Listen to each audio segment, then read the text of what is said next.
Hello, everyone, and welcome to another episode of The Healing Home. I'm your host, Michelle, and today I am joined by Mike Williams of Sage of Quay Radio. I am very, very excited to have you today, Mike. Thank you so much for being here, and how's your day going so far? So far, so good, and thank you for the invite, Michelle. Yes, you're very welcome. And I want to give you an opportunity to introduce yourself for people who may not be familiar with your work, because I have been following your work for many years, since I began my journey with quote unquote truther information. But typically, when I started digging into Charles Manson, the mythos of all of that, probably back in around 2013, when my whole paradigm just exploded, when I started learning about the truth behind the history of bands like the Beatles, the Doors, Neil Young, what was happening in the 60s. We could go on, but please introduce yourself for the people who may not be familiar with your work and let them know where they can find you as well. Okay, so I've been at this a pretty long time. I started off as a blogger going back to the 2011, 2012 timeframe, and I still run the blog, Michelle. It's been, what now, 12, 13 years. I've had to change the URL a couple of times because of censorship, but it's still there. And then in 2014, I started doing podcasting, and I created a YouTube channel, and I had never podcasted before. And two people who helped me get started were Max Egan and David Icke, believe it or not. So going back to 2014, the early part of 2014, a friend of mine had David Icke's email. And so I sent David an email and I asked him if he wouldn't mind coming on my show. I was nobody. He didn't know me from a hole in the wall. And about a week later, David responded and said, okay, I'll come on your show. And it was the same thing with Max Egan. I was listening to a lot of Max's podcasts, and I thought, let me invite Max and see if he'll come on. And the same thing happened. So I want to thank both David and Max for helping me get started. It was very beneficial because what happened was after people saw their names, whenever I reached out to somebody, they were more apt to come on the show because it had like a track record of having people on. So, I mean, that's how it works. Some people may not like that, but that's reality. That's how it works. So I have been doing the YouTube channel and now Rumble and Odyssey and Brighteon and BitChute since 2014. So that's a decade. And my podcasting, where I was the host, actually slowed up a lot once I got into the Beatle research, which was in 2016. I was still doing shows after that, but the research into the Beatles was occupying so much of my time that I had to shift gears. So since 2016, I've been heads down looking into the Beatles and what they were really all about. And I came up with some very interesting conclusions. Yeah, great intro. And that's wonderful to hear about. I have heard you speak about that, your intro with Max Egan and David Icke. It's so cool when we look back at those things and look at those people who were the ones that were like, I'll give them a chance, and then that being the catapult person that allows you into that little network. And I think too, it is unfortunate that it is who but that's just how it goes. And That's how it is.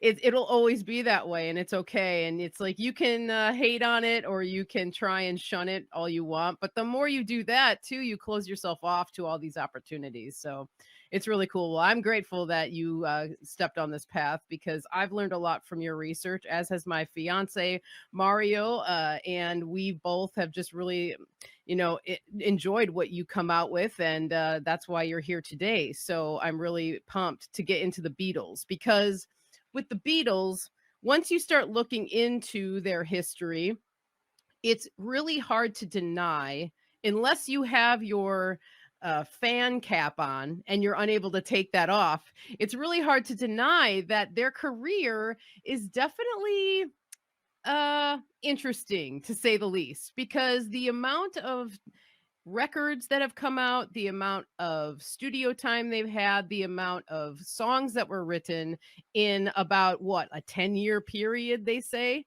How in the hell is that even possible? And you, as a musician yourself, would know exactly what it takes in order to be putting out the amount of music that they have. So, what was the first thing that really tipped you off about the Beatles that you were like, I've got to dig deeper into this and figure out what's really going on here? Well, what I should say first is I was a huge Beatle fan. I was a Beatle freak. I grew up with the Beatles. I begged my parents to go see Yellow Submarine in 1968. So my father took my brother and I to the theater. It's because of the Beatles that I picked up a guitar, started writing music, recording, all of that. I studied Beatle music. I would listen to what they recorded, the overdubs, and I would incorporate that into my ideas about a song. And I knew about the Paul is dead rumor or conspiracy going back to when I was in high school. That's when I really became familiar with it. And that was around 1976 or so. And I was so interested in the clues. I was playing records backwards and I was looking at the album covers, looking to pick up on the clues that what I did back on Long Island, my high school was very progressive. And if the students wanted to bring a speaker in or a presenter, you could do that. You had to get it approved and all that stuff. So I thought, well, I'm going to bring my friend Adam's brother in, Doug. And Doug is he was 5 years older than us, but he knew all of the Beatle clues, everything, all the backmasking, all of the album clues. So I asked Doug, would he come in and do a presentation? So he said, yeah. So he came in, and I had put all these signs up advertising that we're going to have this Paul is dead clues presentation. And I didn't expect much. I really didn't. And so they set aside a classroom. So, Doug gets there a little early. He sets up. And by the time we're ready to start, it was packed. It was standing room only to listen to Doug present the clues and play the backmasking. So that was my introduction into it. I was really into it at the time. But like most people, I thought that the Paul is dead conspiracy or the rumors was nothing more than a marketing ploy to pump up more record sales. And the Beatles have always been sold to us as these clever, witty guys. And so it was a clever, witty thing that they did. And so for the longest time, I knew about the rumor, but I just said, no, there's no way. So then what happened in 2016, the early part of 2016, I was on Amazon and I was looking for books, and Amazon recommends this book, The Memoirs of Billy Shears, which I knew nothing about. So I click on it and I read a little bit about the book. There's a little bit of a write-up. So I said, okay, well, this looks interesting. Let me take a look. It's about the Paul is dead conspiracy. And so I bought the book and I started reading it. And when I started reading it, I was just blown away because it's a narrative that is 180 degrees apart from the official narrative. So everything that we were told about the Beatles from an official narrative perspective was completely turned on its head. So I'm reading this book and I'm thinking, oh, this is very strange. And the thing that caught my attention was there was so much detail in the book that I thought to myself, the only way this much information and detail can make its way into this book is it has to be written by somebody who is either part of the inner circle or the person that is playing the part of Paul McCartney. And so what I did was I started to break down what was presented in the book, the statements it was making. And I thought, well, let me go off and see if I can debunk what it's telling me in the book. Is it truthful or is it not truthful?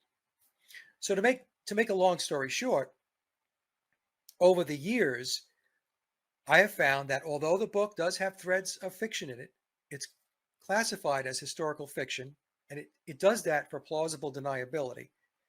And that's because the person that's playing Paul McCartney, I refer to him as Billy Shears, he has signed contracts, NDAs, secrecy agreements to play this part. And so he can't completely spill the beans, but what he can do is to put information out there under the guise of historical fiction with plausible deniability, and then leave it up to the intrepid reader how far they want to go with the book. And it's a Masonic book. And what I mean by that is the author or the encoder is Thomas Hugh Harriot. And Tom is a Freemason. And Tom has the book layered. So there's various layers to the book. So what do I mean by that? It means you can just read the book as is, and you're going to get information from it. Then there's a piece of encoding that's called word stacking. So on each page of the book, there are bolded out letters. I should say bolded out words. Once you read those words, more of the story starts to come out. So there are sentences or narratives within the narrative. Then there's another layer that's called the acrostical code. So the acrostical code takes the first letter of every other sentence and forms additional sentences.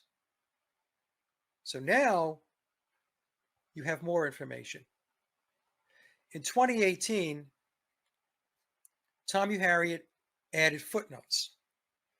And the footnotes were placed in the book, I was told, because the person who's playing the part of Paul McCartney, Billy Shears, wanted the book to get more traction. He wanted more people to become aware of the book and to also break through some of the encoding or the coyness of the book. So you'll read certain sentences and you'll think to yourself, well, what exactly does that mean? And you'll have to sit and pause for a moment and think about it. But with the 2018 version, a lot of that guesswork was taken out because Tom added footnotes, which were very clear about what those particular passages or narratives were talking about in the book. Another piece of layering is the book asks the reader, if they decide to, like I said, be intrepid, to go outside the book and to do research, and then take your research outside the book and tie it back to where the book was leading you or suggesting that you go or look at. And that's what I did when I took a look at whether they wrote all their own music or not.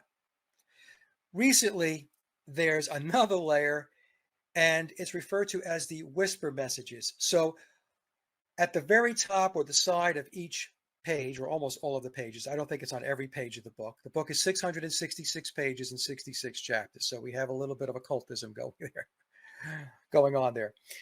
But these whisper messages are written in very faint font. So, I had to actually take a magnifying glass, as ridiculous as this sounds, and read the whisper messages. And now we're getting more information. So that's how the book works. So think of it, the way I've described it on other shows is think of it as a gigantic puzzle. And you're presented with this puzzle. And you put it together. And the more pieces that you're able to fit together, the more you're going to understand that what the book is telling us overall is truthful. There, like I said, there are threads of nonfiction. So part of the process is to figure out, well, which pieces of the book are the fictional aspects of the book versus the nonfiction. So what happened was, as I was going through this book and reading it, Sophia Smallstone was a friend of mine, and back in 2016, I told her, I've got this book. It's very interesting. I'm not really sure where to go with it, but I started to explain to her what the book was saying, and she said, "Well, why don't you come on my show and do a presentation on the book?" And I resisted for the longest time, Michelle, because the book is 666 pages, and I knew in order to break that book down, there was going to be a tremendous amount of work. Like I had to build a PowerPoint. I had to think through what are the categories, the subcategories, and tie it all out. And I thought to myself, do I really, really want to do this? So Sophia was very persistent, as she is. And finally, I said, fine, I'll do it. And so I went on her show in September of 2016. And I think we did 2 or 2.5 hours and we presented it. And I really thought that was going to be it. I really had no other plans to go any further with the book. I thought, okay, fine, I did it. Now let's move on. And then Mark Devlin reached out to me after watching the show I did with Sophia. And Mark said, hey, Mike, would you come on my show and talk about it? I said, okay, I'll come on your show and talk about it. And toward the end of that show, I said to Mark, well, this is going to be the last interview I'm going to do on the Beatles and this book. And that's documented. That's kind of etched in stone and famous last words. And, it's just one of those things, Michelle. There's so much to it. There are so many touch points. And it goes deep into the agenda that we're seeing playing out today, which really started in earnest going back into the 1950s, but really in the 1960s with the counterculture. And the thing is, you don't realize that at first. And as I mentioned, when you put more and more of the pieces of the puzzle in place, you start to think to yourself, okay, all right, well, now, this leads back over here. And so then you go take a look over here, and another piece of the story starts to emerge. And so here I am in 2024, 8 years into this, and still talking about it and still looking into it. I did say on a show I did with Billy Watson recently that I think that I may wrap it up maybe next year. Right now, we're in a very early stages, concept phase of a documentary that Jay Widener asked me to help him with on the Beatles' unofficial story. And so I'm working on the outline right now as we speak for that documentary. And I also had to reach out to some of my colleagues to see if they were interested in participating. I didn't want the documentary to be me because there are other researchers out there that have done fabulous work.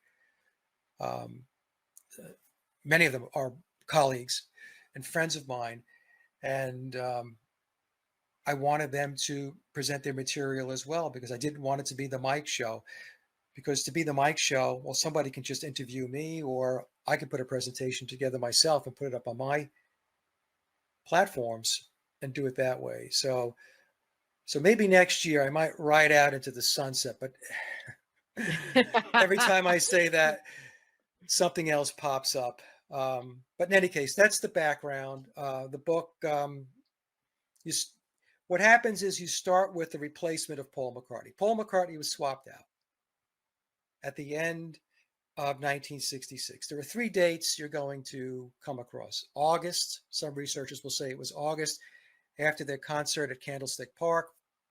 The book tells us unequivocally it was September 11th of 1966.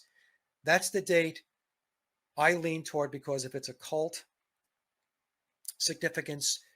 Others will say that it was November 9th, which is the inverse of September 11th. But I'll go with the book because the book is very emphatic. The date is September 11th. And then what happens is once you figure out that Paul was indeed swapped out, then you start down the path, well, why? Why did that happen? Why was it done in secrecy? And what was the story leading up to September 11th of 1966. See, a lot of what a lot of researchers do, and I'm not knocking them because this is an important piece. It is important to understand that Paul was swapped out, that he was replaced. But to start there and only move forward is only playing half the football field.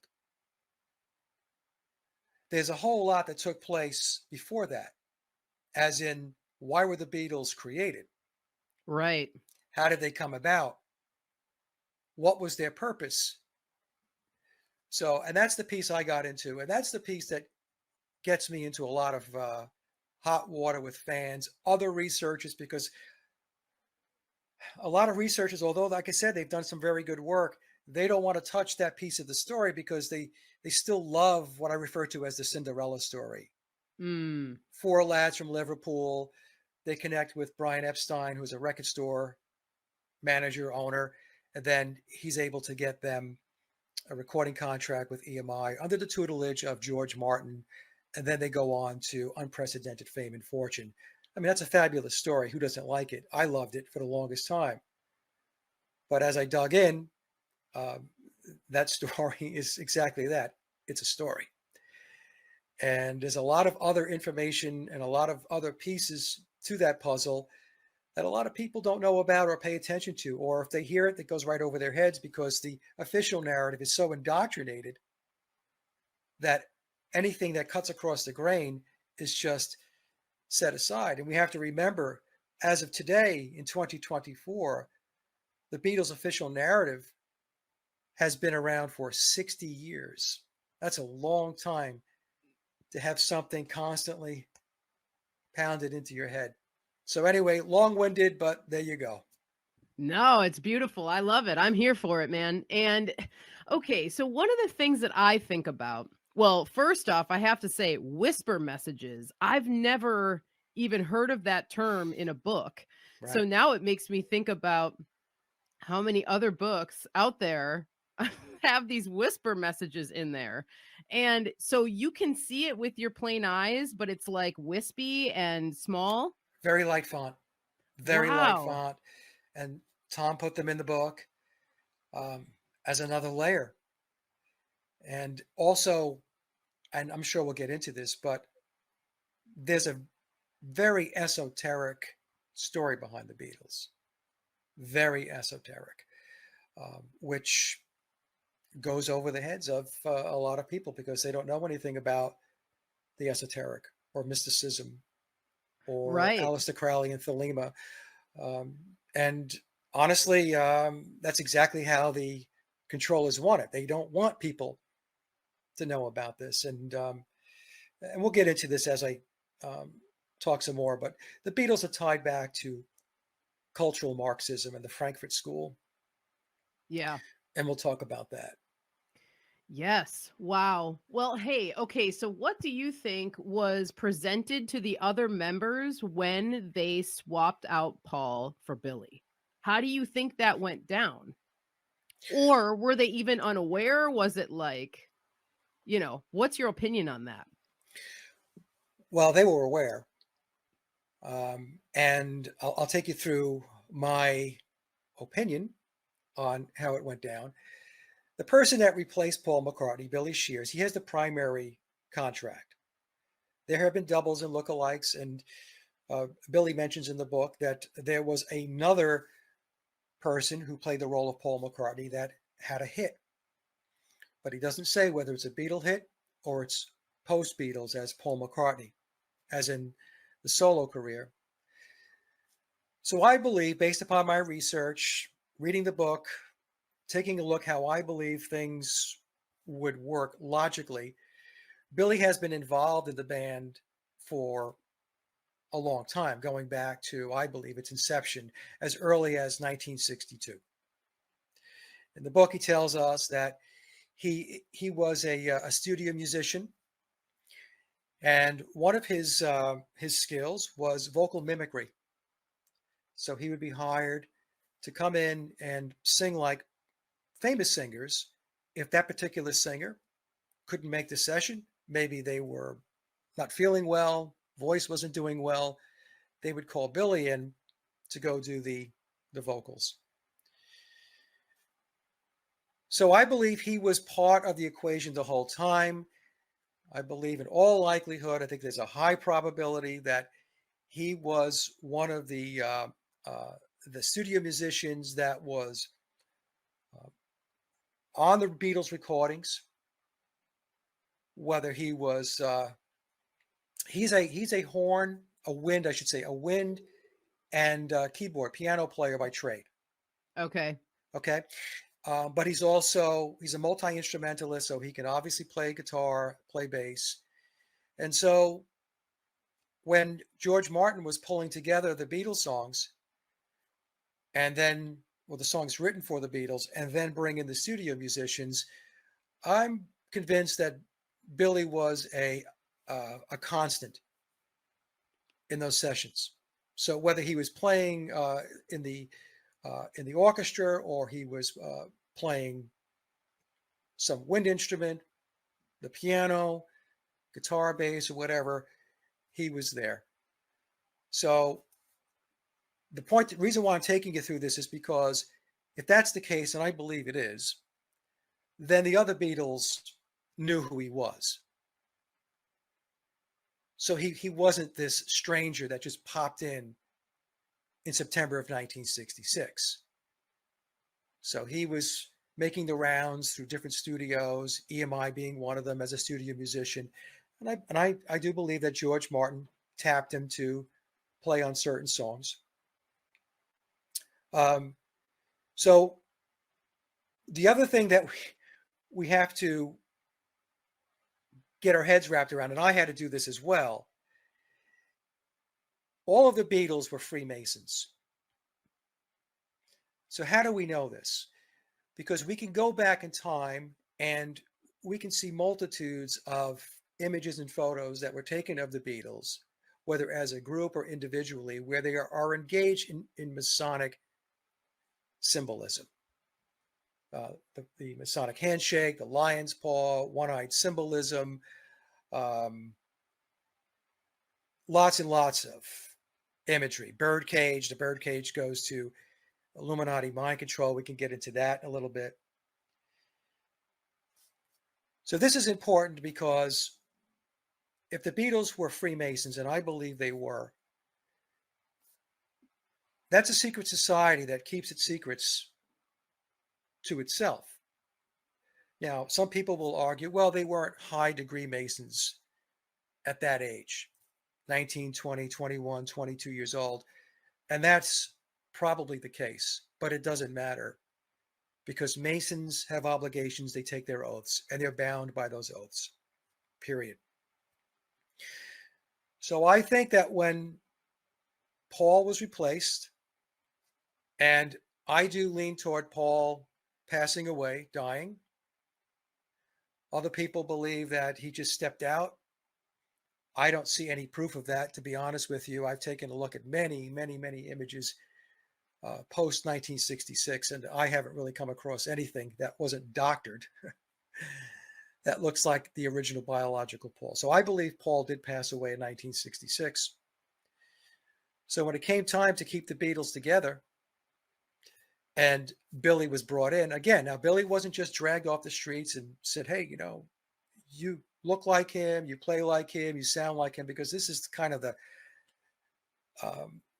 the questions you get from those that don't believe this story or don't want to believe it. Oh, how did they find somebody that looked like him, sounded like him, and plays like him? Well, the truth of the matter is none of those things are true. He doesn't look like Paul. He really doesn't sing like Paul. Right. And he's a different instrumentalist than Paul. He has a different style of playing than Paul did. The only reason why people believe that he looks like him, he sounds like him, he plays like him, and all that, it goes back to what I said before. He's been Paul McCartney for 60 years. That's who you're used to seeing. That's who you are used to hearing. And so he's Paul McCartney. As an example, just to give the audience a kind of a baseline, take a look at early video of biological Paul pre-1966 going back to 62 and 63 performing live. And take a look at how Paul plays his bass, his stance, his body movements. Fast forward to the rooftop scene in Get Back in January of 1969, and take a look at that guy and notice his posture and his stance when he's playing. It's completely different, not even remotely the same. They are two different people. So the Beatles were well aware that they were manufactured and that they had a job to do. Now, their understanding of the big picture was limited. It's compartmentalized. Right. Okay, so that's not to say that they had the full spectrum or the full scope of where the controllers were going with all this. But they knew they had a role, they knew they had a part, they knew they were trained to do this role. And a lot of that training goes back to Hamburg. We'll talk about that if we have time, what Hamburg was all about. So when Paul departed, I'm going to assume there was a discussion that said the show must go on. Right. And the new guy is that guy that you guys have seen hanging around here. Okay. And possibly working with George Martin, even before 1967 and with Sergeant Pepper, because Sergeant Pepper was really the George Martin and Billy Shears show. That was their baby. So that's what I think happened. And it's not to say that the original Beatles were not mourning or upset about the fact that Paul died and Paul was replaced. They just couldn't really go anywhere with it. And although there were clues that were dropped by each individual Beatle over the course of time, especially in their solo careers. So John Lennon released a song on the Imagine album, How Do You Sleep? How Do You Sleep is the quintessential Paul is Dead song. And if you read memoirs and then you go listen to John's song, How Do You Sleep? There's direct linkages. The song and the book map. Ringo Starr did a song, Back Off Boogaloo. Now, the book tells us that the Beatles used to call Billy Boogaloo because he liked that genre of music. So when Ringo is singing Back Off Boogaloo, he's singing Back Off Billy. Because Billy, in the book, if people read it, you'll understand that he's very driven. His work ethic is just go, go, go, and he's a perfectionist.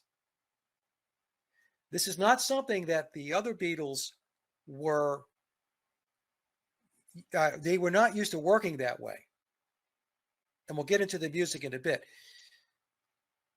The Beatles' music from 62 through 66 in particular, I concluded based upon my research, they wrote very little, if any, of that music,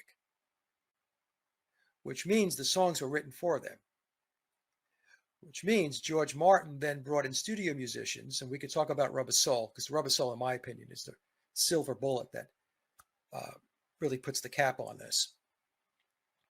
So studio musicians recorded the songs, and so when the Beatles came into the studio, their job was not to write music. Their job was not to record the music because the songs were already written and recorded. Their job was to sing the vocals. That was their job. That's a very, very different job than being involved in the actual songwriting, in the arrangement of a song, and putting it all together. So when Billy came into the picture, starting with the recording of Sgt. Pepper, what he did was he brought them more into the fold, whereas George Martin kept everything basically to outside songwriters and studio musicians. When Billy came in, he wanted to open that up to John Lennon and George Harrison in particular, so that they could be participate more in the songwriting and play more on the recorded tracks. So think of Billy as actually developing them to become songwriters, or much better songwriters, and to also play on the recorded tracks. Now, that being said, the Billy period goes from 1967 to 1970. The biological Paul period is 62 through 66. Even though Billy brought them into the fold, and this is, in my opinion, this is particularly evident with the White Album. Because Pepper, Sergeant Pepper was the Billy and George Martin show. Pepper was very, very important because Sergeant Pepper kicked off the Summer of Love. It was the beginning, the true beginning of the psychedelic period. So the Beatles established that foundation, that baseline. In fact, in an interview, I believe it was in 1990, Billy, as Paul McCartney, sat down and had an interview with Bernie Goldberg. And during that interview, Billy told Bernie that George Harrison was essentially a no-show for the Sgt. Pepper recording sessions. That George Harrison was at home putting in a pool or something. That's a quote from the interview. So why am I bringing that up? I'm bringing that up because that's to show that George Harrison was credited for the guitar work on the Sgt. Pepper album. But here we have an interview with Billy speaking to Bernie Goldberg and saying, well, George Harrison wasn't there. So it begs the question, well, if George wasn't there, then who's playing guitar on those tracks? My guess is a lot of it was done by Billy himself. And of course, they can always bring in a studio guitar player and then credit the tracks back to George Harrison. But it's with the White Album that we start to really get this eclectic collection of songs. And a lot of people, a lot of Beatle fans and critics will say it's a great album, but it's a hodgepodge of styles. Yep. It's eclectic. And particularly for the time, because, Yes. and that is always a big giveaway. And I'm glad we're going to the White Album because it obviously brings us closer even to like the Manson mythos that is mixed in with all of this. Yeah.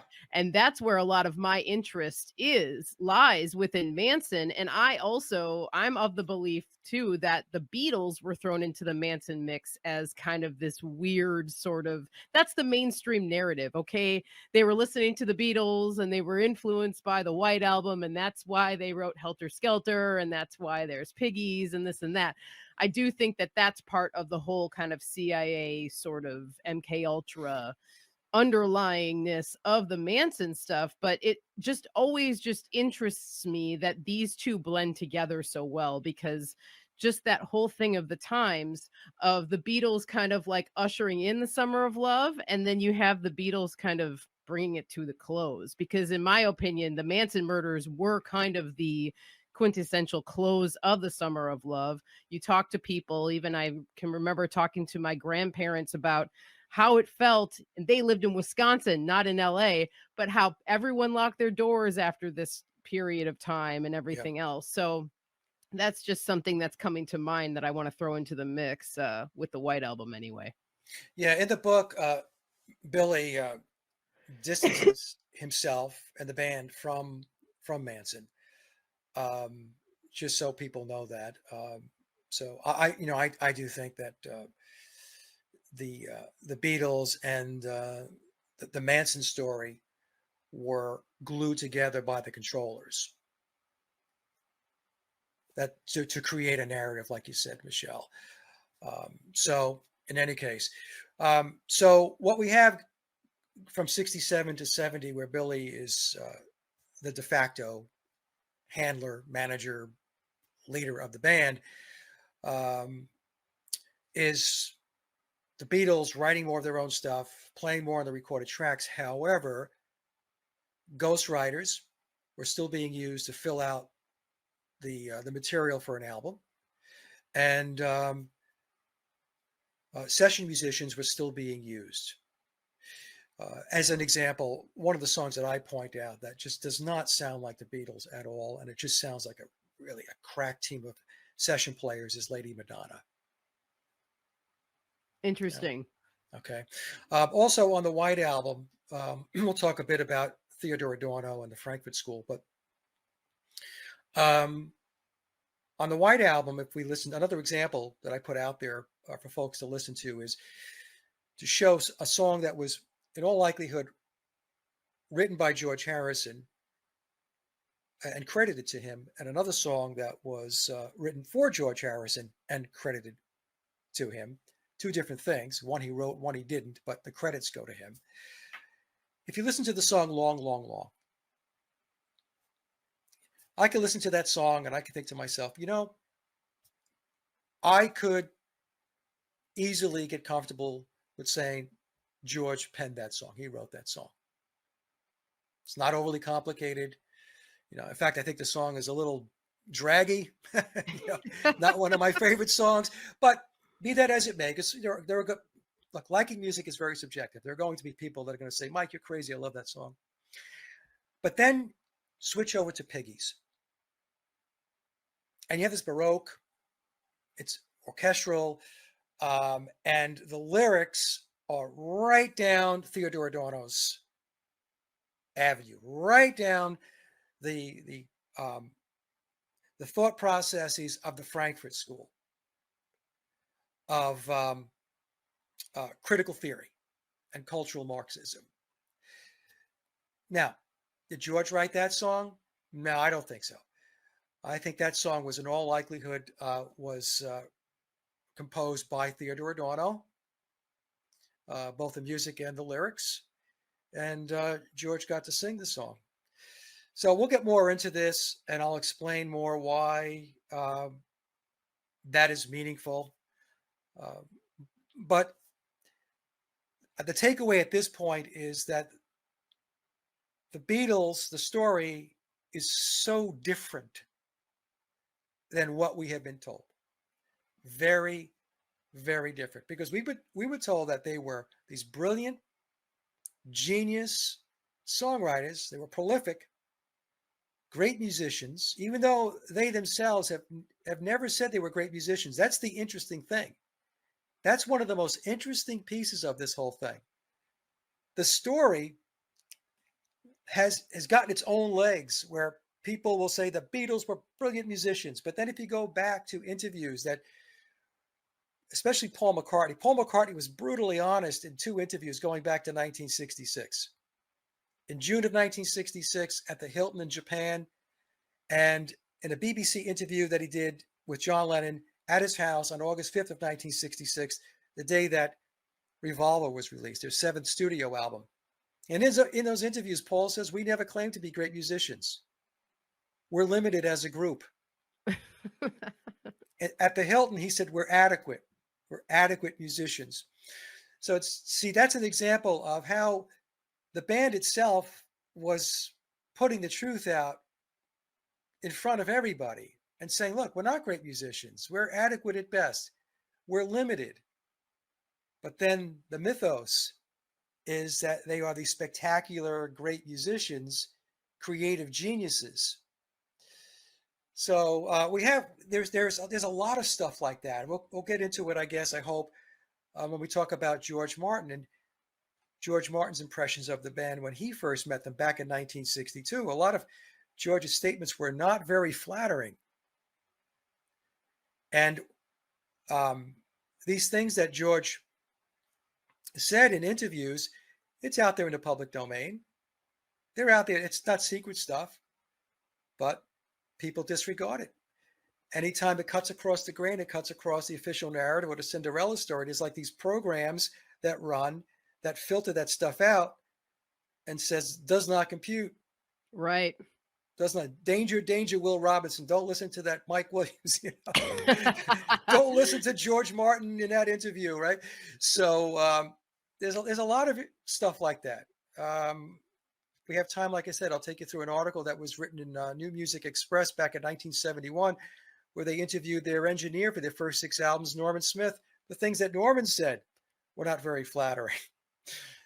I hope you're enjoying this current episode with Mike Williams. Wanted to pop in really quick, you guys, to let you know that I still have some of my mugwort skincare products available. I have my Earthy Glow facial oil, my mugwort earth hag soap, and my mugwort and rose facial toner. All three of these have really been lovely, and I really worked hard to correspond with Venus for this offering. I went with the Venus correspondence of mugwort to harness that beauty, that lusciousness, that just wonderful earthy energy that comes from mugwort. It is heavily infused into these products along with the love of Venus and my love for mugwort. You can feel it in these products, and it really goes a long way. And if you're wanting to nourish and love your skin, this is a really great way to do it. So head to michelleshealinghome.com, head to the store tab, and you can get your hands on some of these remedies.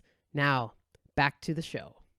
I don't know. So I don't want to bog your show down here with some of this minutia. Is there anything anywhere in particular you wanted to go?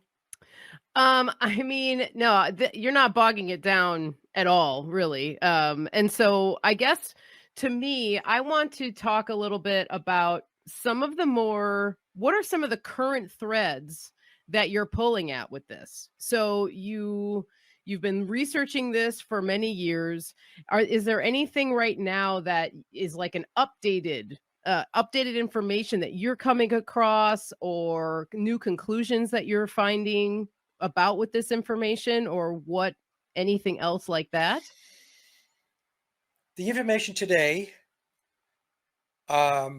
is, in my opinion, validating my conclusions or my thoughts on what the Beatles were all about. So if we go back in time and we talk about the Frankfurt School, working with Tavistock, Mm-hmm.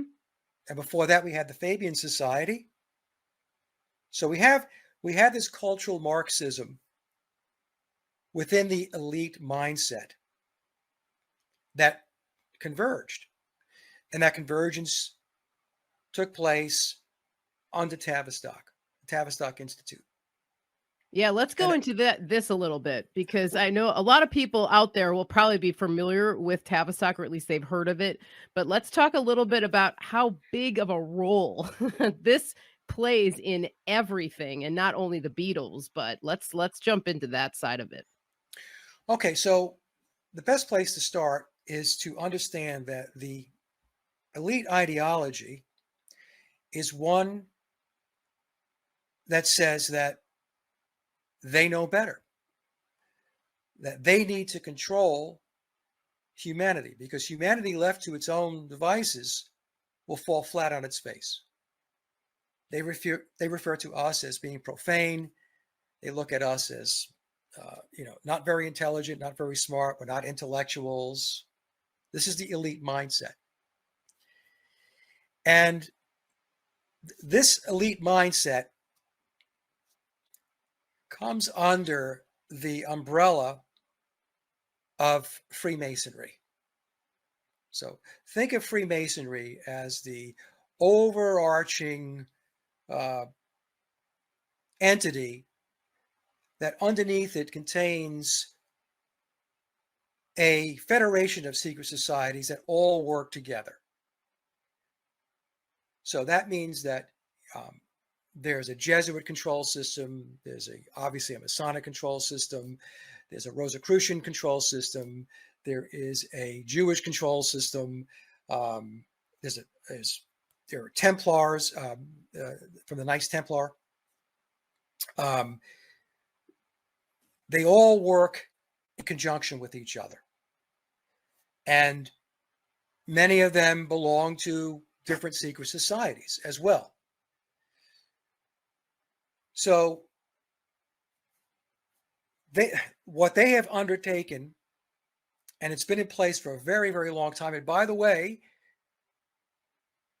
my research has shown me that it goes back to the Egyptian mysteries and the Egyptian mythology of Osiris, Isis, Horus, and Set. It goes back to Babylon back to the priesthood and the Babylonian mysteries. But it also goes back to other mythologies, such as going back to Greece and Rome.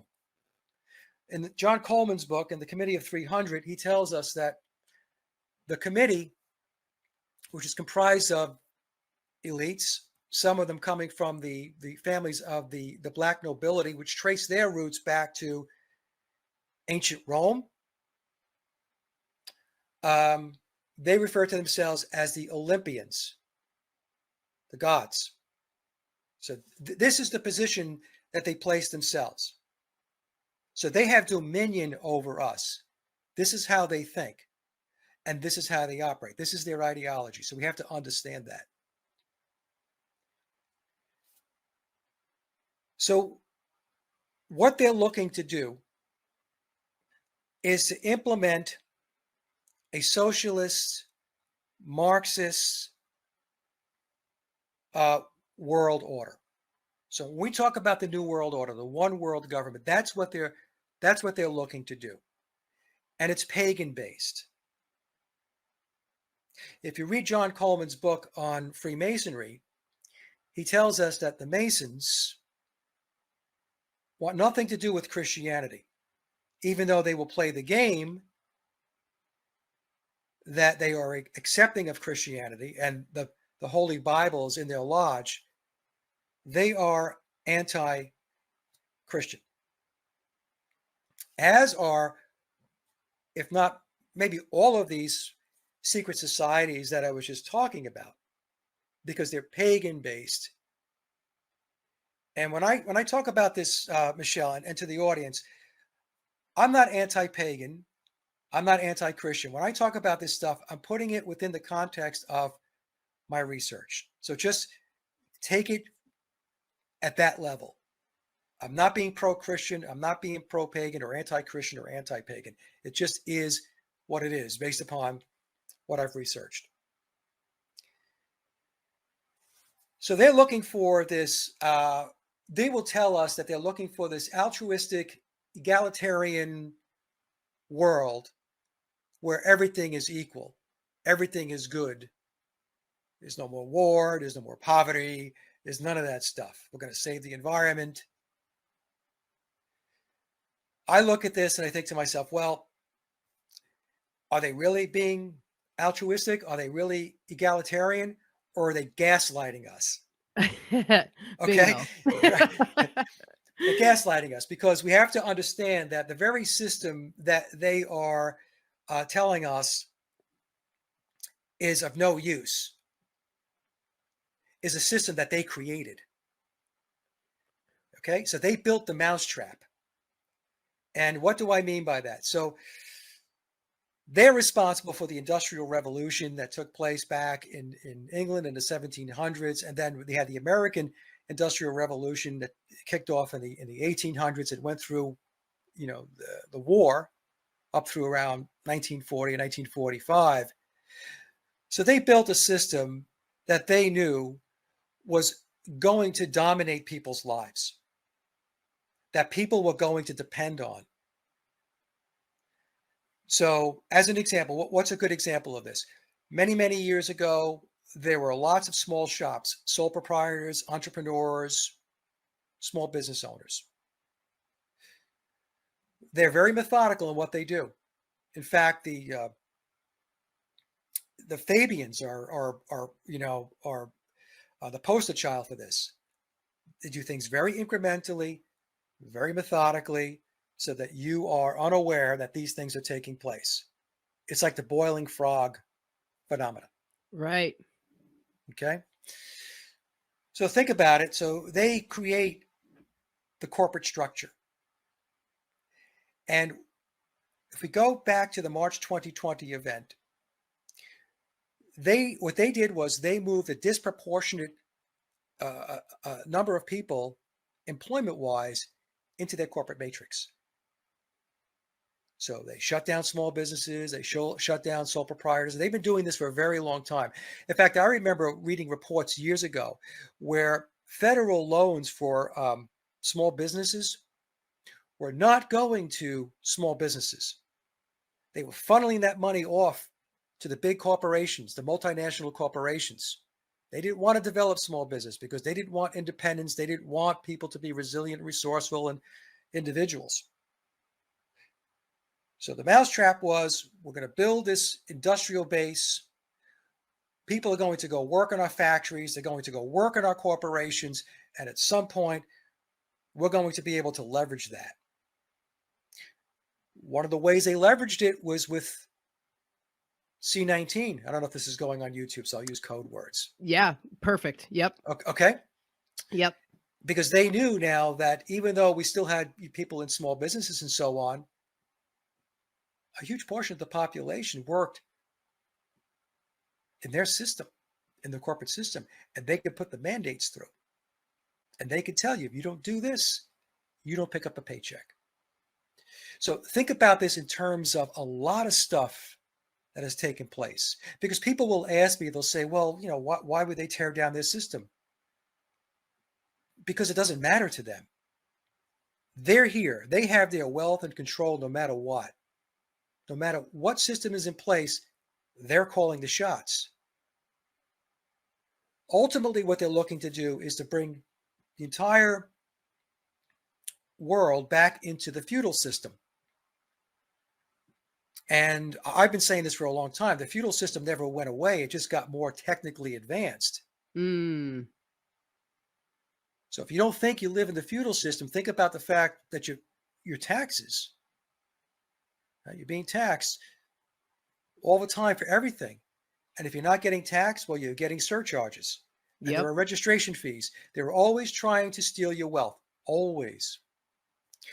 So if we go back in time, we have the Frankfurt School, and the Frankfurt School engaged in what was called critical theory. And we had Theodor Adorno, Max Horkheimer, Erich Fromm, and Herbert Marcuse. They were the four primary players with the Frankfurt School. And they were looking to implement cultural Marxism. Cultural Marxism is different than Lenin Marxism. Think of Karl Marx as he's the theoretician.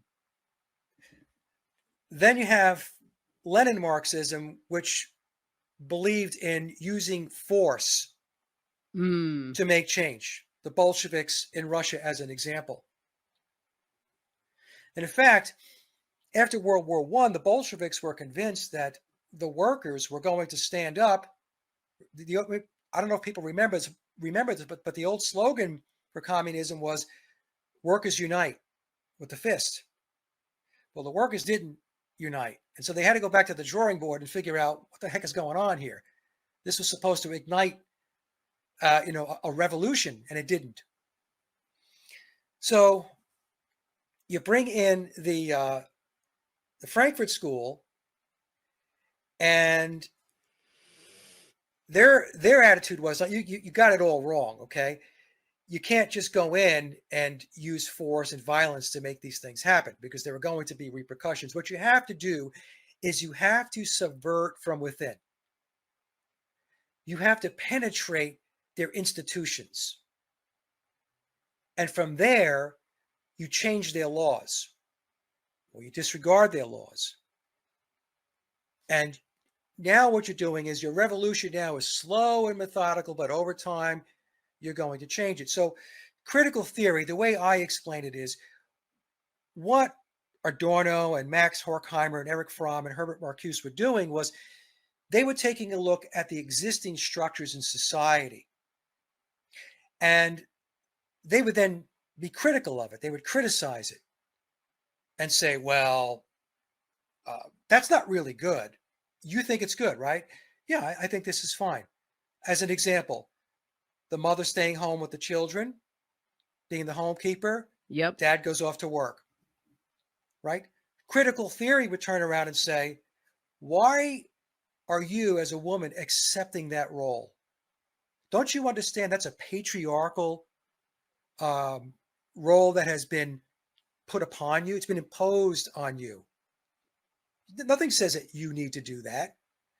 So we need to have women's rights, the women's movement, to pull the woman out of the house, out of the home, away from the children, into careers. And so when that happened, then the children, what are you going to do with the children? Now the children have to go someplace, they have to go to daycare or preschool or after school. In other words, they become wards of the state in a way. So that, when I look at critical theory, those were the types of things that they were doing. Whereas many moms and women who had children were, hey, I'm okay traditionally to stay home, take care of the children, take care of the household, as the father, the man, went off to work. A big thing with the Frankfurt School was they were always dumping on the male, the masculine aspect of society. They called it the patriarchy. Oh, do away with the patriarchy. The world would be a better place if it was more feminine. Now, I'm not saying that, the matriarchal aspects of a woman doesn't have, obviously, good character traits and things that we could bring in, and that would make the world a better place. But it's a balance, right? It's a balance. Yes. And it's up to each individual to make a decision as to how they want to operate their household. But what they were trying to do was, no, they don't want you making that decision. What they wanted was to just turn the switch and switch it. Get the mother out of the house. Get both parents out working. The children then would be, like I said, wards of the state, because somebody had to watch them if mom and dad were at home.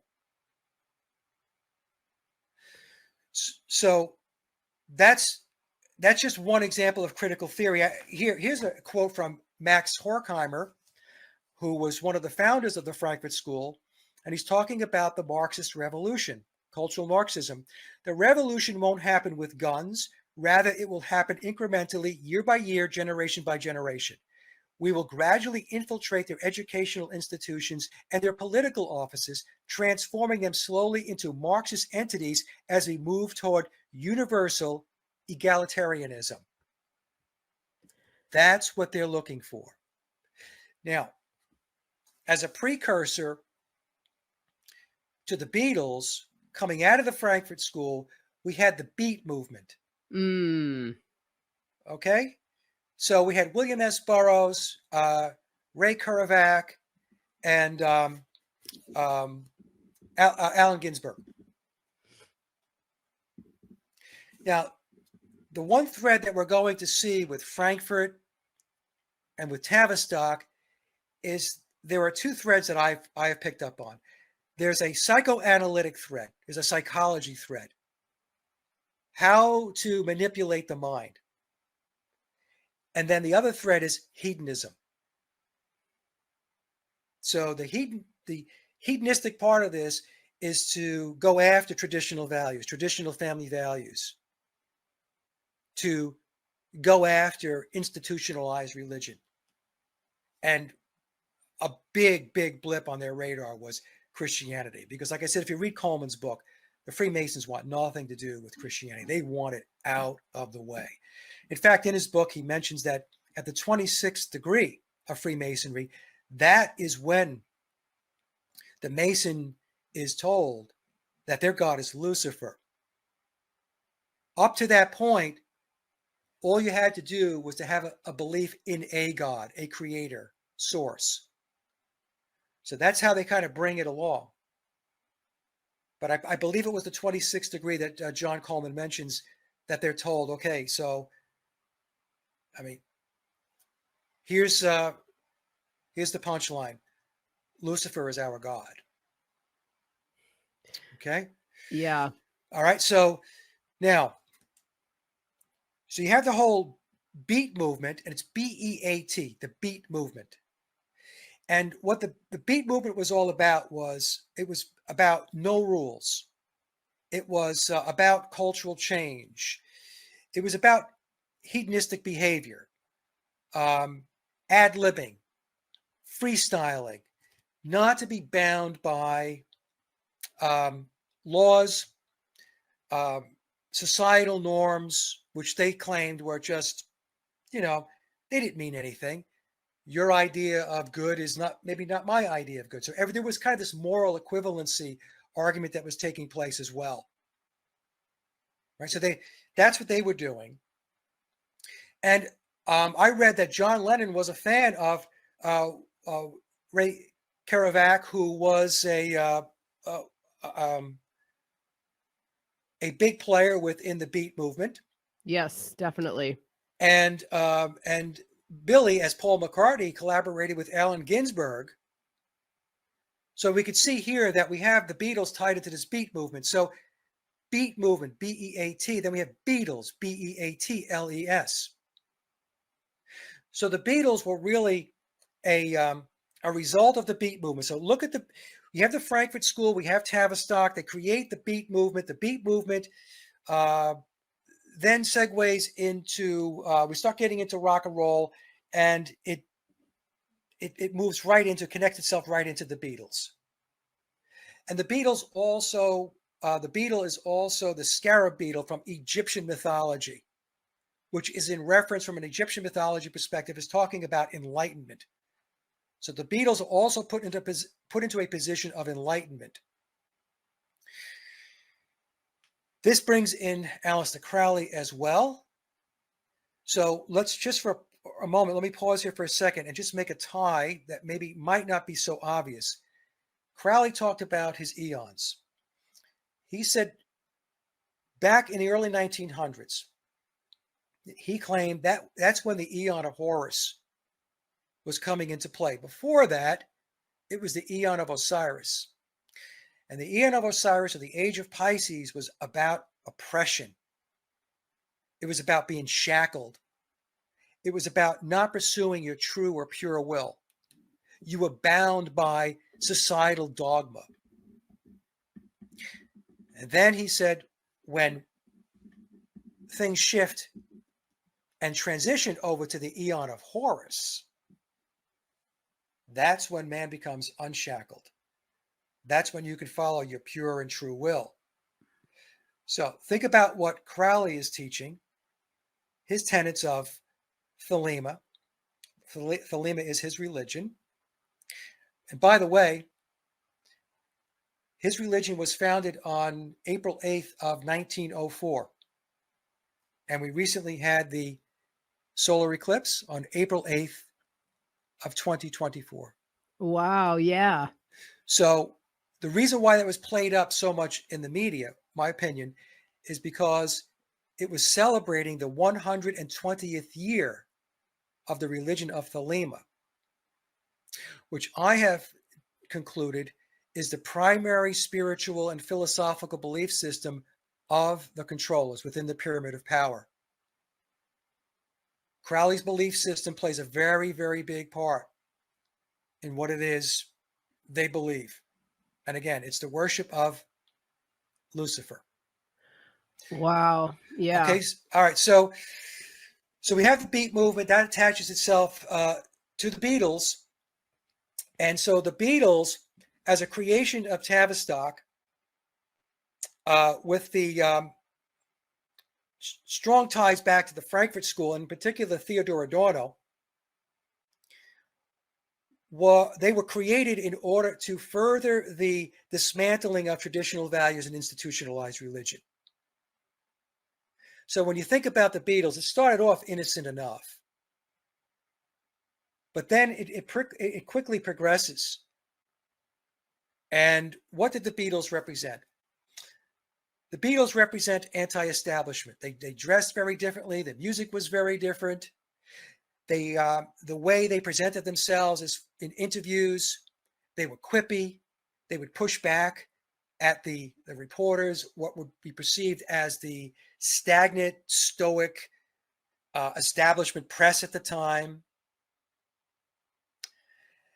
And going back even to some of the songs, let me just throw this out there. And by the way, when I say this, folks, I am not a prude, okay? I'm just gonna, it's something you need to think about, okay? So the Beatles' first album, released on March 22nd of 1963, March 22nd is 322. It's the Skull and Bones number. Also, it's tied back to Genesis 3:22. And the reason why it goes back to Genesis 3:22, it's because it's saying, hey, the Bible's saying, because they know this now, they could be like gods, and we can't have that. But the controlling system, they're saying, no, we're going to have that. We're going to have that. We're going to be gods. We hear it all the time. Aleister Crowley said every man and woman is a star, which means every man and woman is their own individual who develops their individuality, and then they become gods. Because in his book 77, he says, there is no God other than man. So their first album, think of the song, Please Please Me. Please please me like I please you. It's sexual innuendo. Even this very, very, very basic rock and roll song going back, it's there. There is this, it's implied. Please please me like I please you. What does he mean like that? How do I please you? Well, there's many ways to please somebody, but there are ways to please somebody, right? Also, think of the song, I Saw Her Standing There. She was just 17, if you know what I mean. Yep. Yeah, I'm so glad you brought this up, because one of the things I did leading up to our chat right now was I just started going through Paul McCartney interviews, right? He has an interview on GQ magazine, whatever, it's on YouTube. And he brings up that song and he goes, oh yeah, this was the original lyric was whatever it is. And, whatever he says it was, but she was just 17, if you know what I mean. And he said, but you guys probably don't know what I mean. And so Right. that's the general perception of these people, obviously in power, that people don't understand what you mean, but we do. And that's kind of the thing that's continuously been hitting me as we've been talking, is this underlying sexual innuendo through all of the programs that we see. And now we see all this gender bending, which has been pushed on everybody. That was, implied since the Beats, all of this Yes. stuff. You know what I mean? There's so much underlying just gender bending, and it's crazy when you look at it like that. Sexual deviation, I'll put it that way, is very, very high on their list of things that needed to be implemented in order to dismantle the current societal structures. Here, this is Eric Fromm, is from the Frankfurt School. He said he was an active advocate of the matriarchal theory. In other words, get the man out of the way, get the masculine out of the way. Masculinity and femininity, he claimed, were not reflections of essential sexual differences, as the Romantics had thought, but were derived instead from differences in life functions, which were in part socially determined. Okay? Wow. So what he's saying is gender is irrelevant.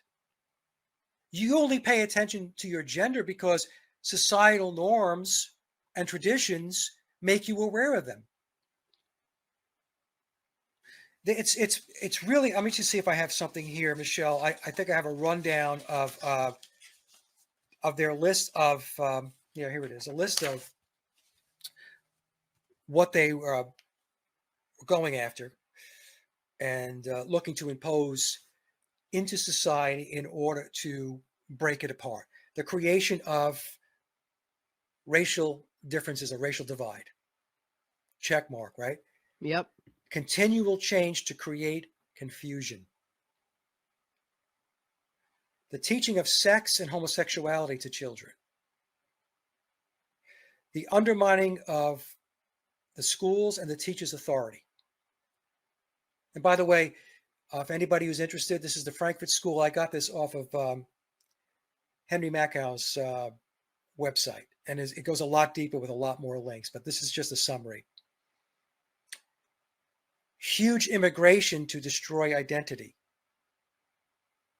The thing you have to understand about the controllers, the elites, in no way are they looking to destroy their identity. Their bloodlines are preserved.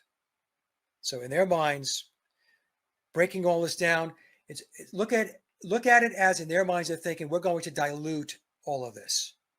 So there won't be any affinity towards your ancestral heritage or traditions. Bingo. Your traditions and your heritage is going to be associated with pop culture. Pop culture is the result of the Frankfurt School and Tavistock. That's the culture you have today. They created that.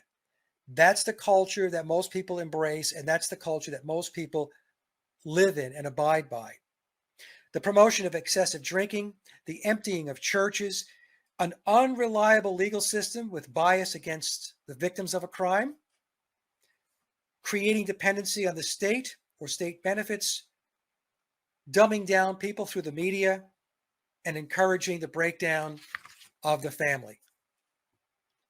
Yep, and here we are.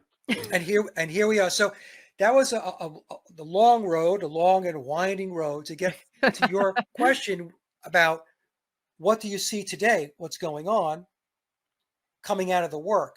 Well, in order to see what you see today coming out of the work, you have to understand the blueprint.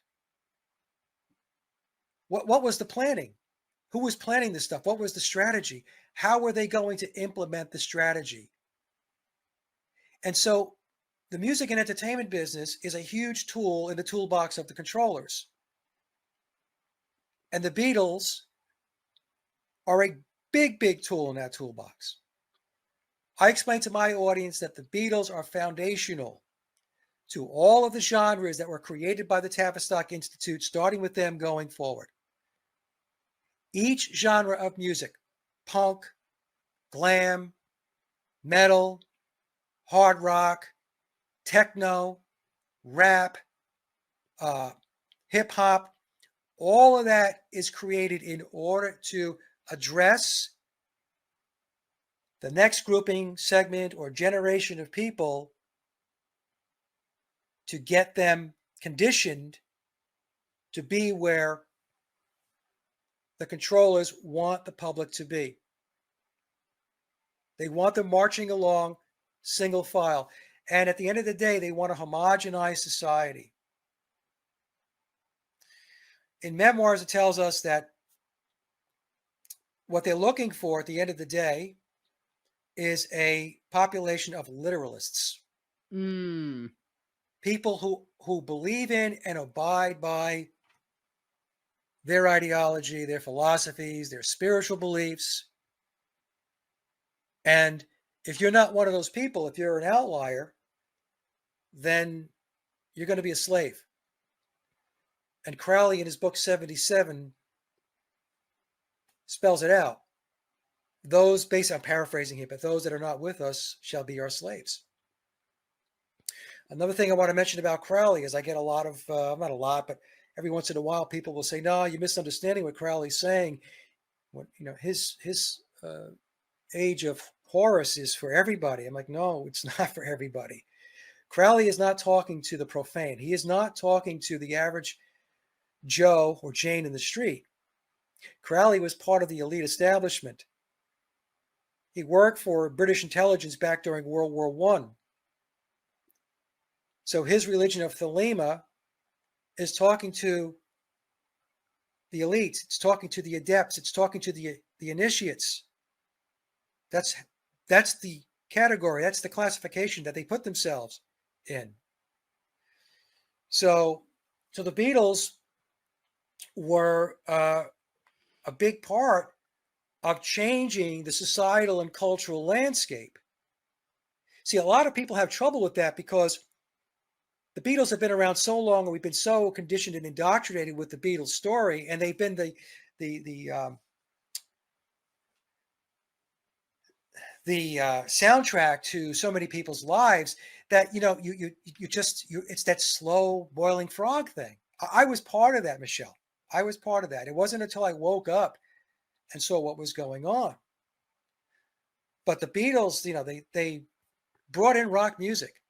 And after the Beatles came out, how many guys and girls went out and they formed bands, bought guitars, bought drums, bought basses, bought amplifiers. And, the British invasion. So when you think about the British invasion, the world's control system, at the end of the day, makes its way back up through Britain, through London, the inner city of London, through the Crown.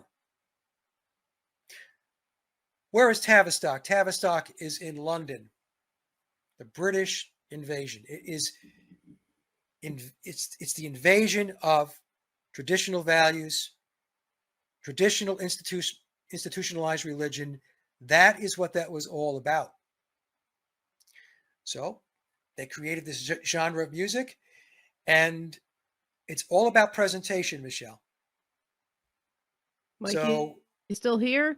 I'm still here. Yeah, you froze on me. Okay. All right. I'm here too. I can hear you though. Okay. Yeah. There you go. Okay, we're back. Okay.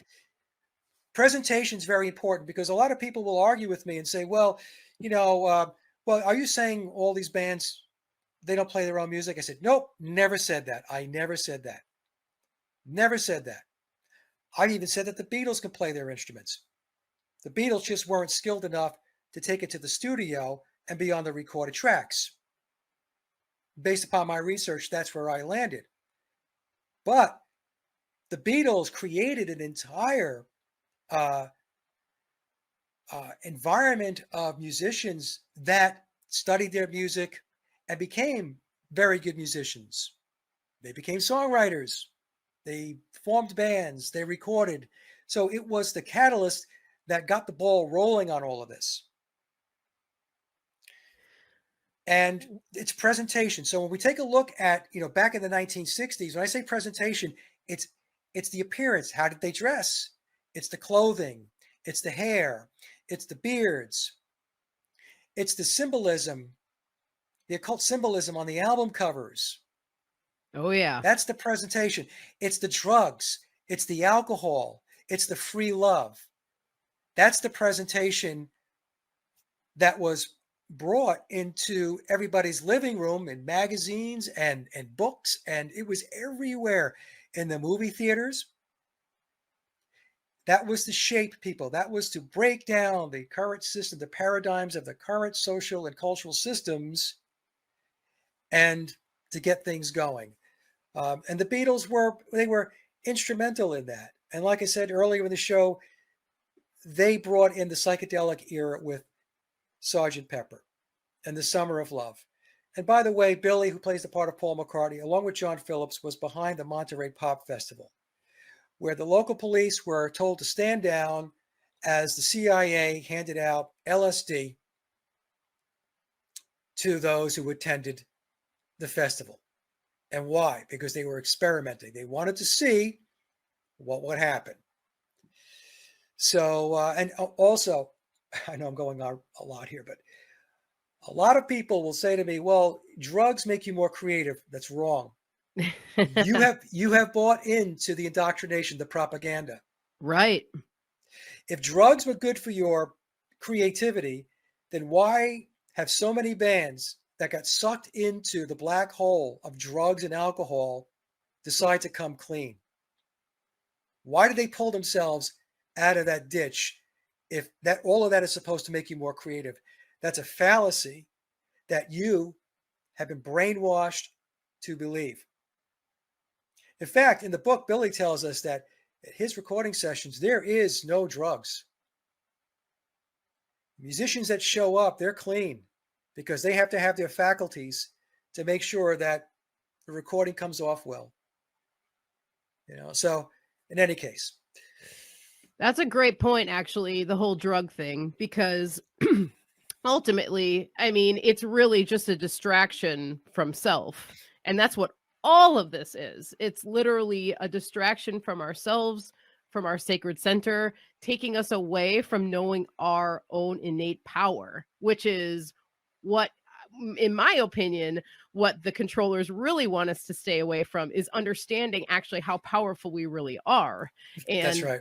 And drugs, alcohol, all these vices that we have at our disposal now definitely take our power away as well, because it takes you, it removes your sense of self. Obviously, it makes you more suggestible. It allows you to be more relaxed with things you shouldn't be relaxed with. And one of the things before we start really wrapping up here, that I wanted to bring to you and see if you are interested in, not interested in, if you've heard of the comedy scene that's going on in Austin, Texas right now. If you have No. know anything about, well, we are pretty big comedy fans, and we watch it from the aspect of like knowing that this gets kind of like our distraction, I would call it. Yeah. But basically, going on right now in Austin, Texas, is a huge exodus of comedians who have been moving from LA or all different parts of the United States, typically New York, LA. There's this huge exodus into Austin, Texas that's been going on since C19, basically. And Joe Rogan was the first one to actually initiate this. So Joe Rogan moved his show and his studio from LA to Austin, and now it is just one other, all these comedians, it's all happening in Austin, Texas. And we've been talking about it in the sense of that it's a lot like what happened in the 60s in San Francisco and in Laurel Canyon. There's this huge hub going on. And to me, it speaks to a lot of the same themes that we're talking about today, just the degenerate nature of it, late night, lots of alcohol, lots of Yeah. drugs, lots of sex. Obviously everyone likes to laugh. Who doesn't want to laugh? It's wonderful. As I said, I'm a fan of comedy, but we're watching this with the lens of eyes to see, I guess you could say. And so I just wanted to kind of get your perspective on that and see if you've looked into that at all. But if you haven't, I suggest you do, because Alex Jones hands in this as well. There's all this stuff going on, and it's really interesting. We're seeing a lot of the same sort of Laurel Canyon programming in the comedian scene, and it's just something to be aware of, I suppose. There's a main comedy club that just opened by this guy named Red Band, and he's kind of like, he's been a producer. He was Joe Rogan's original producer, actually, and his comedy club is called the Sunset Strip Comedy Club. And so there's all this crossover of lingo too that's happening, and it's just really interesting to kind of see it going down. It's the creation of Pied Pipers. Yes. This is what they do. So I know we're really short on time, but let me explain this real quick. So the whole mindset of cultural Marxism is also tied into the cult of Pan. Yes. Okay.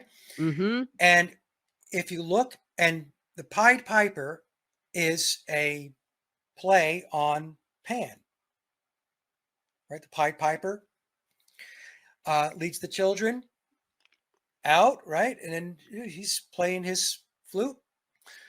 Look at the cover of the Sgt. Pepper album cover. The Beatles are in multicolored outfits. In fact, the entire album is multicolored, but look at their outfits. Pied means multicolored. The Beatles are the Pied Pipers, leading their followers with their music to the Aeon of Horus, to the Age of Aquarius, to the end state that the controllers are looking to, their goal line, which I think they think they're going to have everything sewn up on January 1st of the 22nd century. I mean, this is just a thought in my mind that they've got this thing planned out, and they've got control points like 2030 as an example, right? 2030 is just a stop along their timeline of pushing the agenda forward. They'll have an agenda 2040, 2050, 2060, 2070. But the Beatles are the Pied Pipers. And take a look at the instruments that the Beatles are holding on the cover of Sgt. Pepper. They are wind instruments. Ah, yeah. Pan. Right. The Pied Piper. So, and I mean, I could get into Pan too, but I know we're short on time. So that's a lot of what's going on behind the scenes that the Beatles are a part of. It's important to understand that the Beatles are are part of a much larger picture, although they play a very significant role in that agenda. They were very, very key to kicking off the counterculture back in the early 1960s, and the Frankfurt School in Tavistock, very, very successful, very successful. I could vouch for it because all I have to do is take a look at the comment section and how many people absolutely don't want to hear what I have to say about the Beatles because it's a religion. It's another ism. And, like I said, they create Pied Pipers and people follow. Wow, indeed. Man, Mike, this was excellent. Thank you so much for imparting all this wisdom. This has been a really good conversation and just really grateful to have had some of your time. You're very welcome, Michelle. Maybe we could do a part 2 at some point. And there's just so much to this thing. I'm doing a documentary with Jay, as I mentioned, and I told him there's so many touch points. I don't even know how we can get the documentary done. Oh yeah, that'll be really exciting though. I definitely hope that all plays out and comes to fruition because that I think that a lot of people too. I do think as much as I see people wanting to avoid these truths and this and that and the other thing, I do think there's more people that are becoming more open to understanding that there is something weird going on. And I just don't think like everyone isn't meant to see this stuff. It's just like how it is, just like with everything in life. Some people are going to get it. Some people aren't ready for it. Some people, Yeah.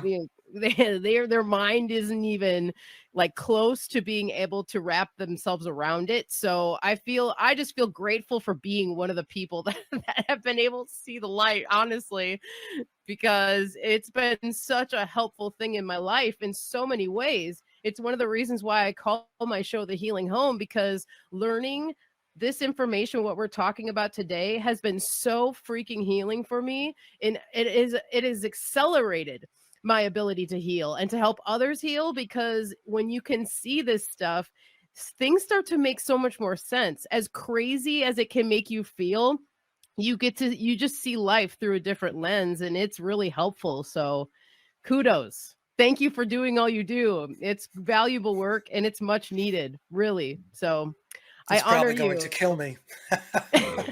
Oh man, I hope not, man. No, I mean from exhaustion. Oh, oh, I get it. Yeah. I mean, this kind of stuff is really, it's not for the faint of heart. No. That's for the truth. So please tell everyone where they can find you. I will also have all your links in the description of this video down below. But if you have any parting words or that you'd like to share with the audience, the floor is yours, sir. Thank you again. And I wish you the best. Well, thank you, Michelle. To take a look at my work, my music, just go to my hub website. It's Sage of Quay, SAGEOFQUAY.com. All the links are there, all the platforms, Reverb Nation, SoundCloud, where my music is. Yeah, just head over there. And if you're interested in the Beatles, go to my Paul is Dead channel, my Beatles channel. The link is there, and you can start taking a look. I have 300 videos up, Michelle. Wow, 300. I did see too that you had put a post up maybe last month about there's been 5 million views on that's crazy. I mean, that is such a huge milestone.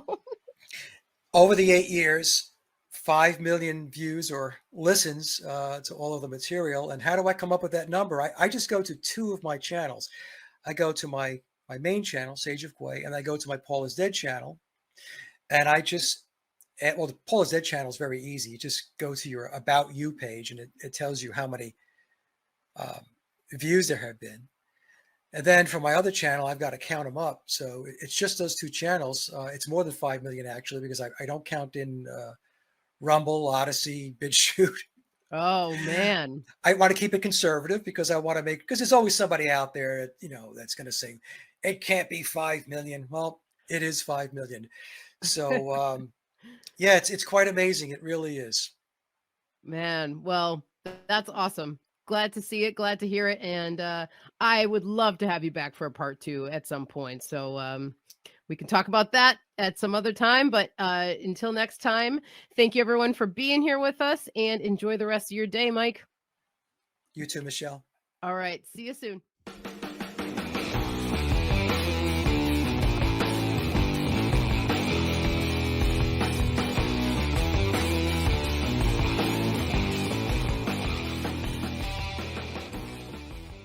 So what brought you to this research? Let's do a little backstory on it. Well, I was a big Beatle freak ever since I was a little kid.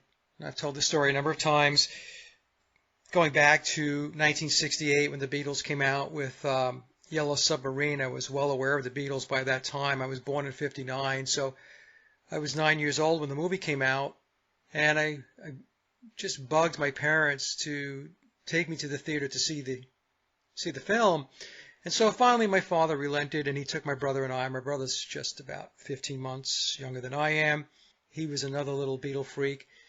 So the Beatles were the reason why I learned to play guitar. They taught me, by listening to their music, how to write music, to record music. So they were a huge influence in my life. I collected a lot of Beatle memorabilia over time. In fact, I have, well, it's smaller now because I sold off about half of it, but I had a huge vinyl collection of Beatle albums from all over the world. I collected for many, many years. And I guess about a month ago, I ran into another collector, and I told him what I had, and I was able to offload a good chunk of it. I kept the really valuable stuff. I still have that.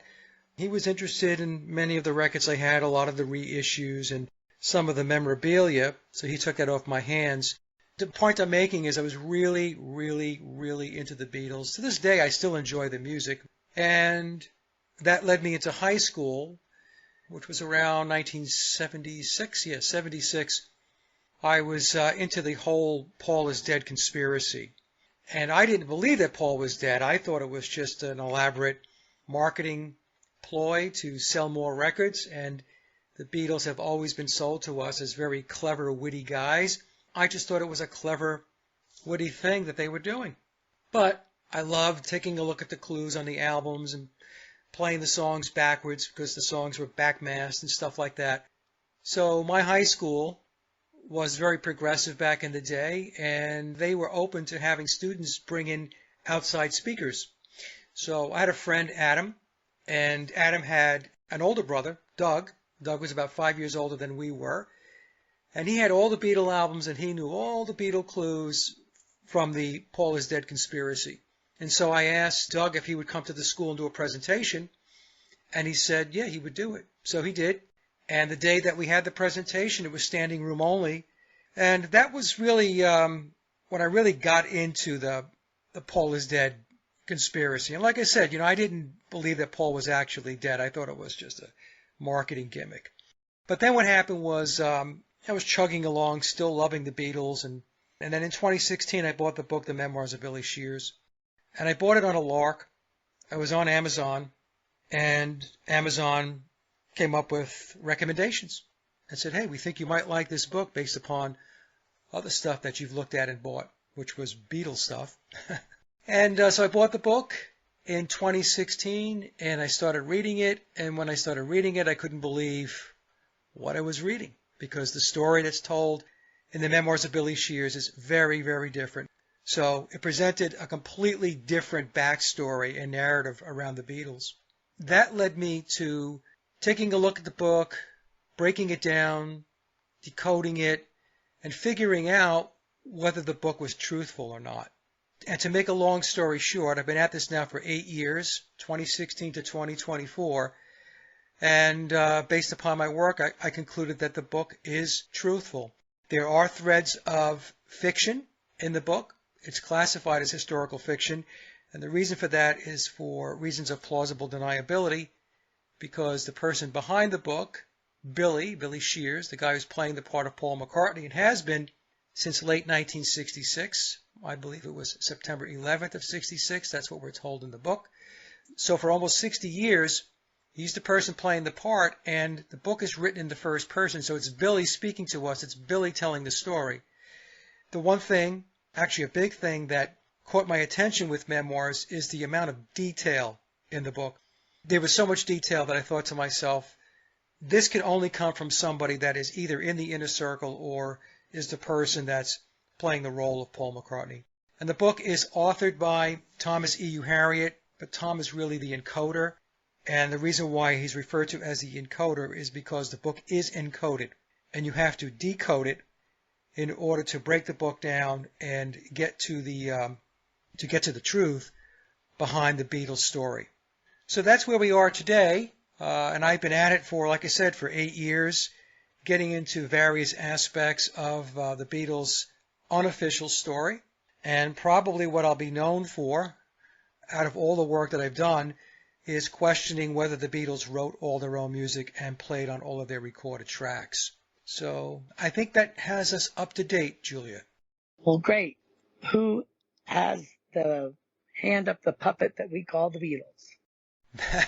That could be a very lengthy answer. So we have to go back to organizations like the Frankfurt School out of Frankfurt, Germany.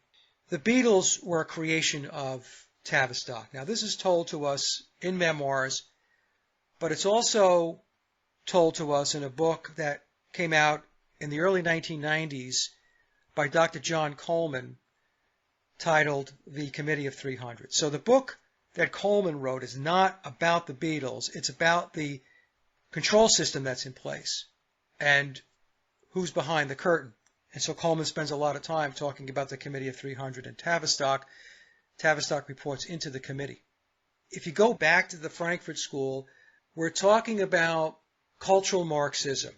The overall system from a secret society perspective comes under the umbrella of Freemasonry. But underneath Freemasonry, there are many other secret societies. It's a federation of secret societies.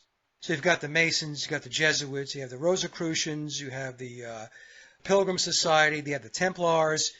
And if you read another book that John Coleman wrote on Tavistock, and his book on Freemasonry is a very good book on Freemasonry, what you'll start to understand is the Masons are all about a completely different societal and cultural construct. Their concept, their idea of what this world is going to look like, and I say the world, not just the United States, is going to be, and we can already see it today, is very different than what it was when I was a kid.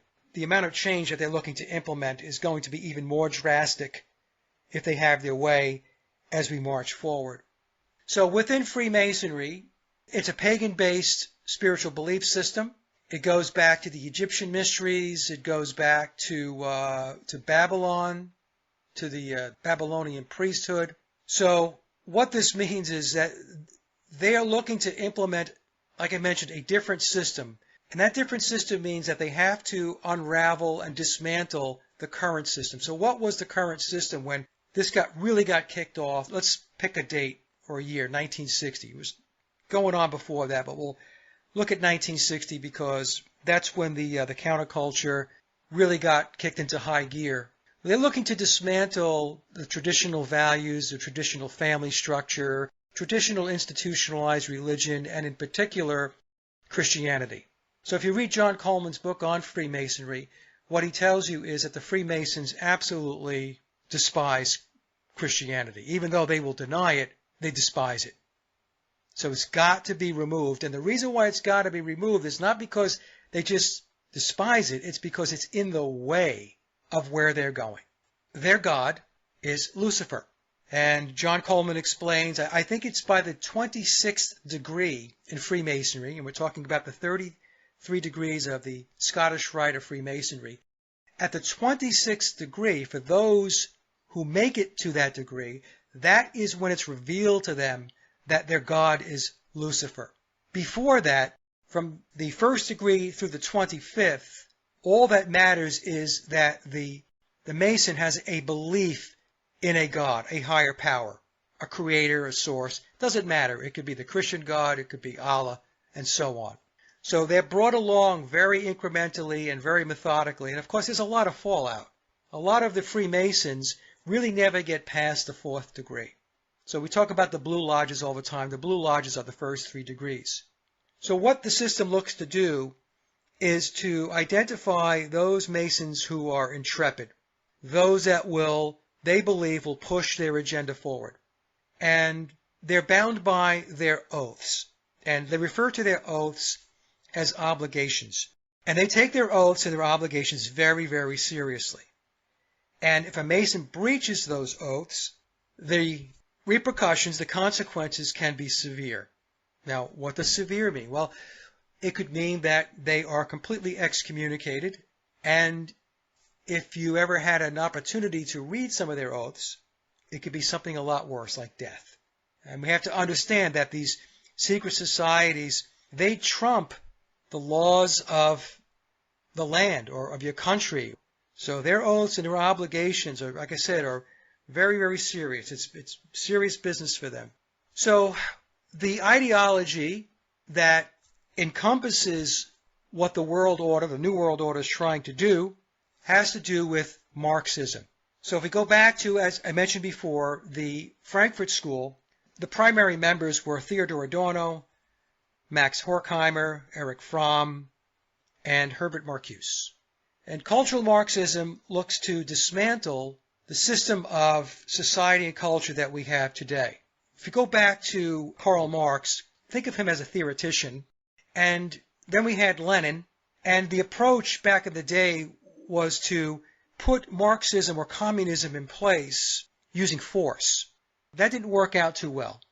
They tried that going back to the Russian Revolution, where the Bolsheviks came in. That was successful, but it was brutal. It was brutally done. When that happened, the Bolsheviks, the communists, were hoping that what would happen is that the workers throughout the world were going to rise up, and that was what was going to implement Marxism across the world, worldwide Marxism or communism, and that didn't happen. So enter groups like the Frankfurt School, which was a think tank out of the University of Frankfurt, Germany, and their approach was, hey, this method of using force and violence is not going to work. The way you're going to be able to implement worldwide Marxism is you have to subvert from within. So in order to dismantle the existing structures of society and culture, you have to penetrate them from within and then begin to dismantle it. They knew that it would take a long time to do this. They knew it would be a very methodical and incremental process. In fact, another organization that is closely tied to the Frankfurt School and part of the whole New World Order, one world government structure is the Fabian Society. And the Fabian Society, their logo displays a wolf in sheep's clothing. And the Fabian Society is very, very upfront about how they go about their business, which is incrementally and methodically. So if we go back to, as an example, go back to the Frankfurt School, because they're the ones that I believe play most significantly into the Beatles. So one of their leaders is a guy named Max Horkheimer, who I named before. And here's a quote from Max Horkheimer. The revolution won't happen with guns. So he's talking about the revolution of bringing in cultural Marxism, to bring in communism worldwide. It won't happen with guns. Rather, it will happen incrementally, year by year, generation by generation. We will gradually infiltrate their educational institutions and their political offices, transforming them slowly into Marxist entities as we move towards universal egalitarianism. So they talk a lot about egalitarianism. They come across sounding very altruistic, but I believe that's gaslighting. One of their approaches is to tell people, the masses, what they want to hear. In other words, they'll just lie to them, to placate them. And while the lie is in place and they're placating the population, they go about their business in a subversive way to start making the changes that they feel they need to make.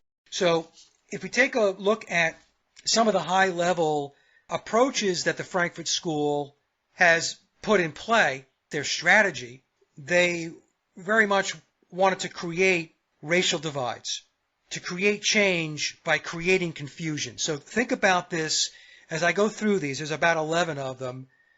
let the audience think in terms of today. What's going on today? Do we have racial divides? We certainly do. Is there a lot of confusion? Yes, there is. And it's the teaching of sex, sexual behaviors to children to undermine the school and the teacher's authority. Huge immigration to destroy identity. By bringing in all the immigration, by breaking down the borders, what they're doing is to eliminate nationality. And it's also a way, I'm talking in terms of how they approach this. It's a way to homogenize society. It's a way to erase the traditional values or the ancestral values that a particular person or family would have based upon their family's ancestry, their lineage. So as an example, Italians have a certain culture. The Irish have a certain culture. The French have a certain culture. The Mexicans have a certain culture. Well, they don't want that. They don't want individual culture. What they want to do is they want to homogenize it and have everybody believe and operate within a culture, one culture. And that's called pop culture. So the pop culture that we have was something that was put in play by the Frankfurt School and Tavistock. It's a creation. Pop culture is manufactured. It's not organic. It's not natural. It's completely manufactured. Another method of dismantling the culture in a society is to promote excessive drinking, to empty the churches. I talked about they have a big bullseye on Christianity, to create an unreliable legal system with a bias against the victims of crime, and we see that more and more these days, creating a dependency on the state or state benefits, dumbing down and controlling the population through mass media, and encouraging the breakdown of the family. They needed to erase the family nucleus. And one of their methods to break down the family nucleus was to attack the male. It's to attack the masculine end of the equation.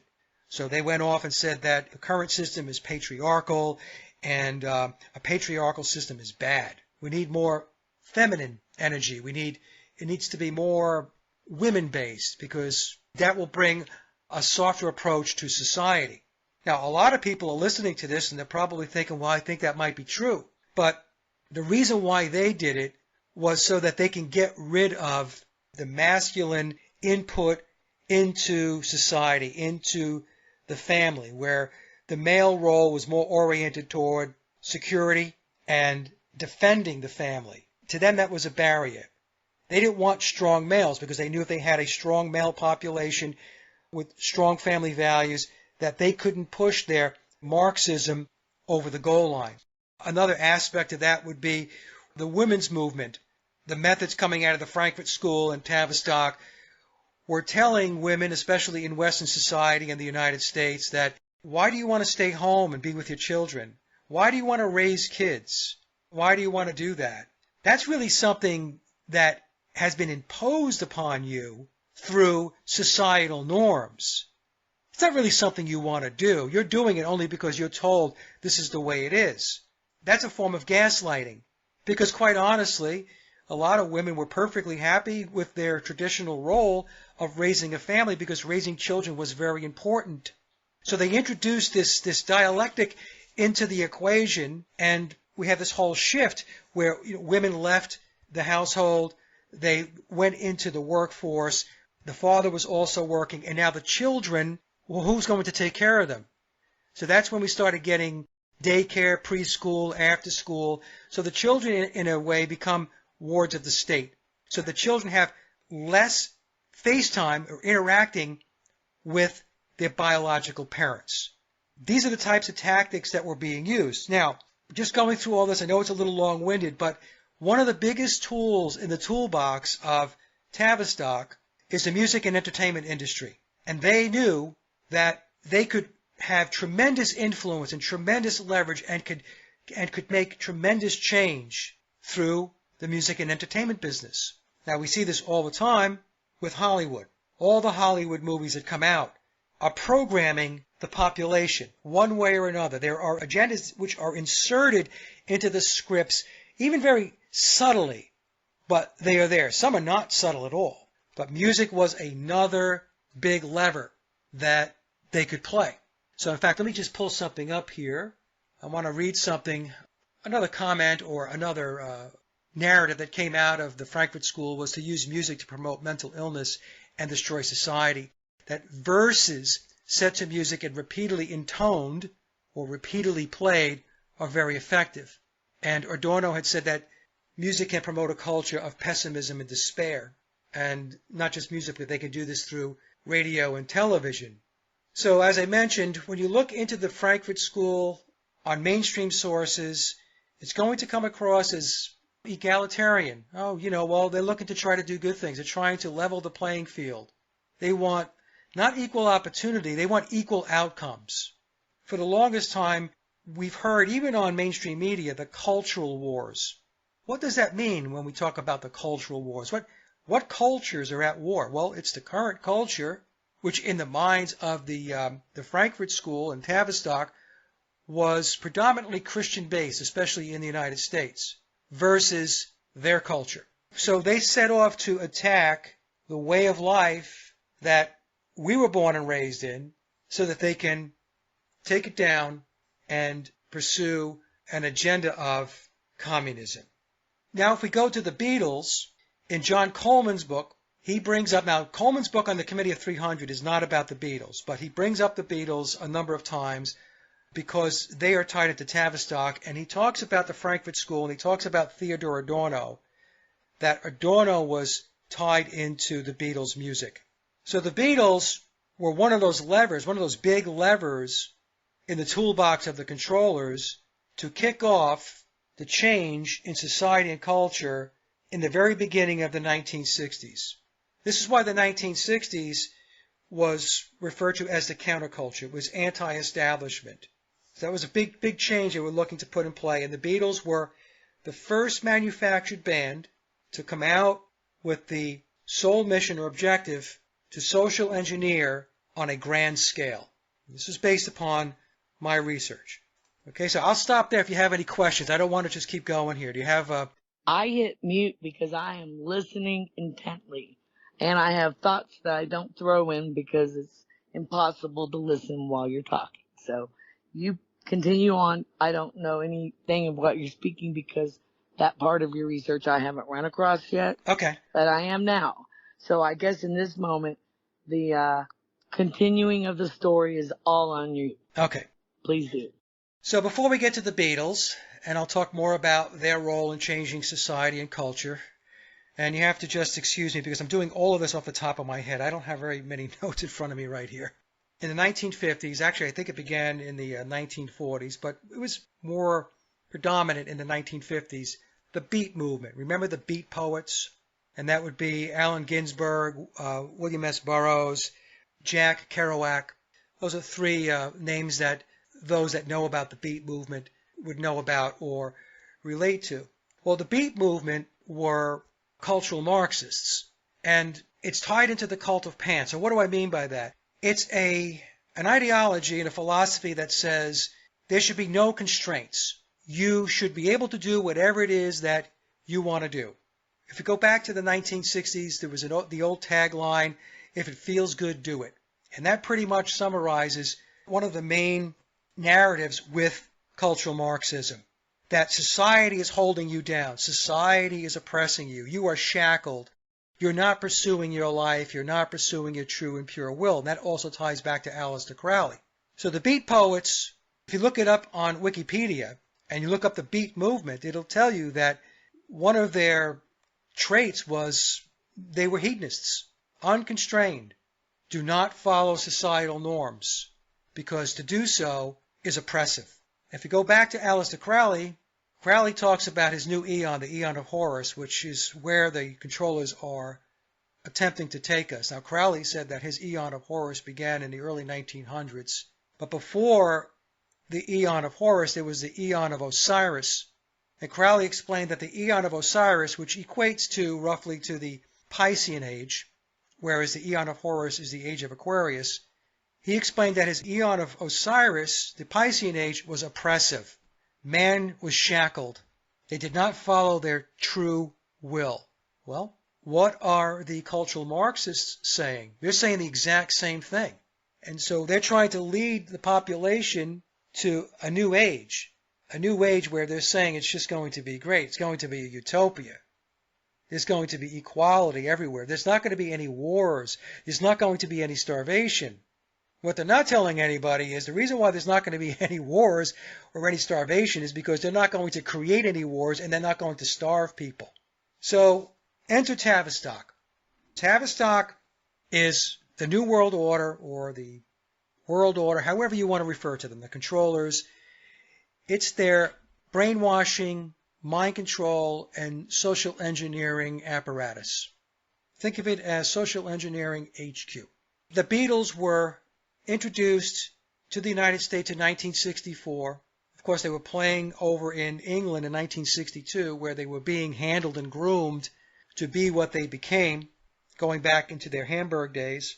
And I have surmised and speculated that perhaps it's even possible that the Beatles themselves, especially Paul McCartney and John Lennon, were in a mind control program. Why do I say that? Because there are images on the internet of John Lennon, Paul McCartney, and George Harrison with bird cages on their heads. Bird cage symbolism in Illuminati speak means mind control. So if we think about where music was before the Beatles entered the scene, and I'll use the United States as the talking point here, knowing that they were getting their legs back in Britain back in 1962. Think about what happened. They blast out onto the scene, completely different type of music, different hairstyles, clothing, even attitude. Think about, for the folks that are listening to this, think about when the Beatles were doing interviews.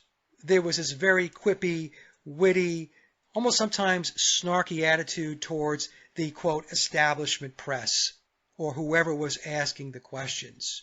This was all prescribed. This was all scripted to give the impression and the perception that the established system should not be listened to, that there was a new generation that was emerging.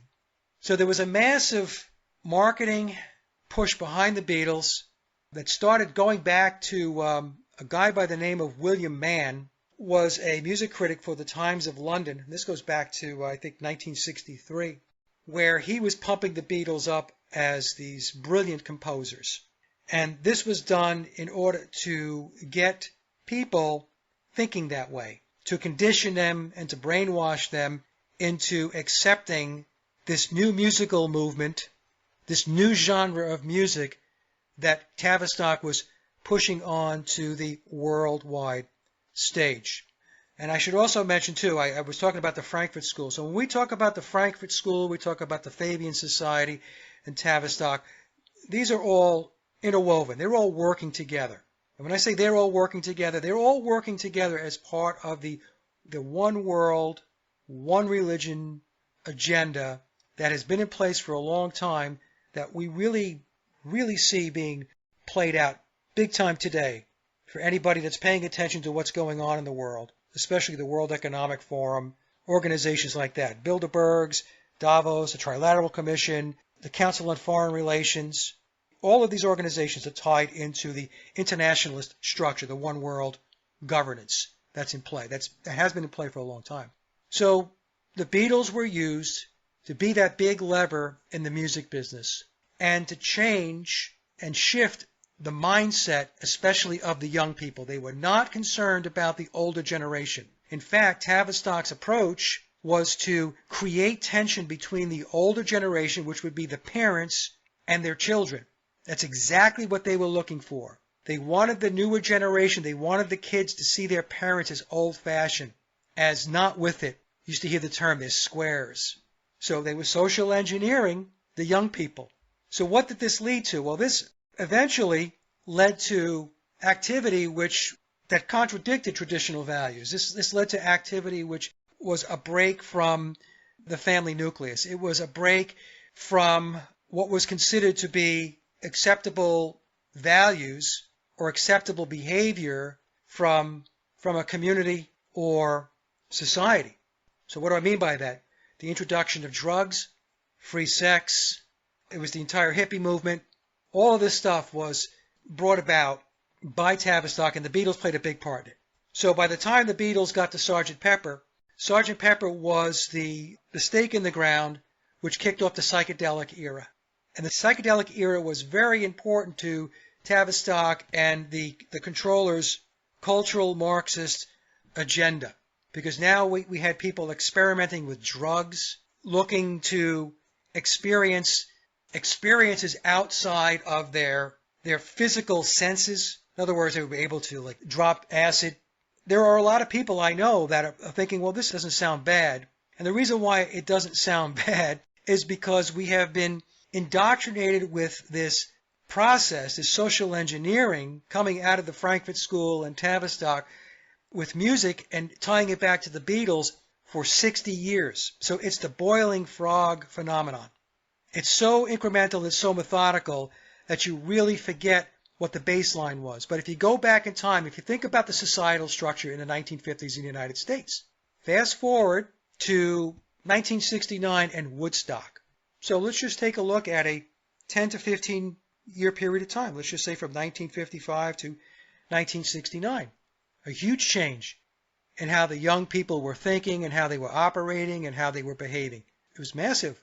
Now let's move from 1969 to current day 2024. And let's take a look at the music industry. And what do we see?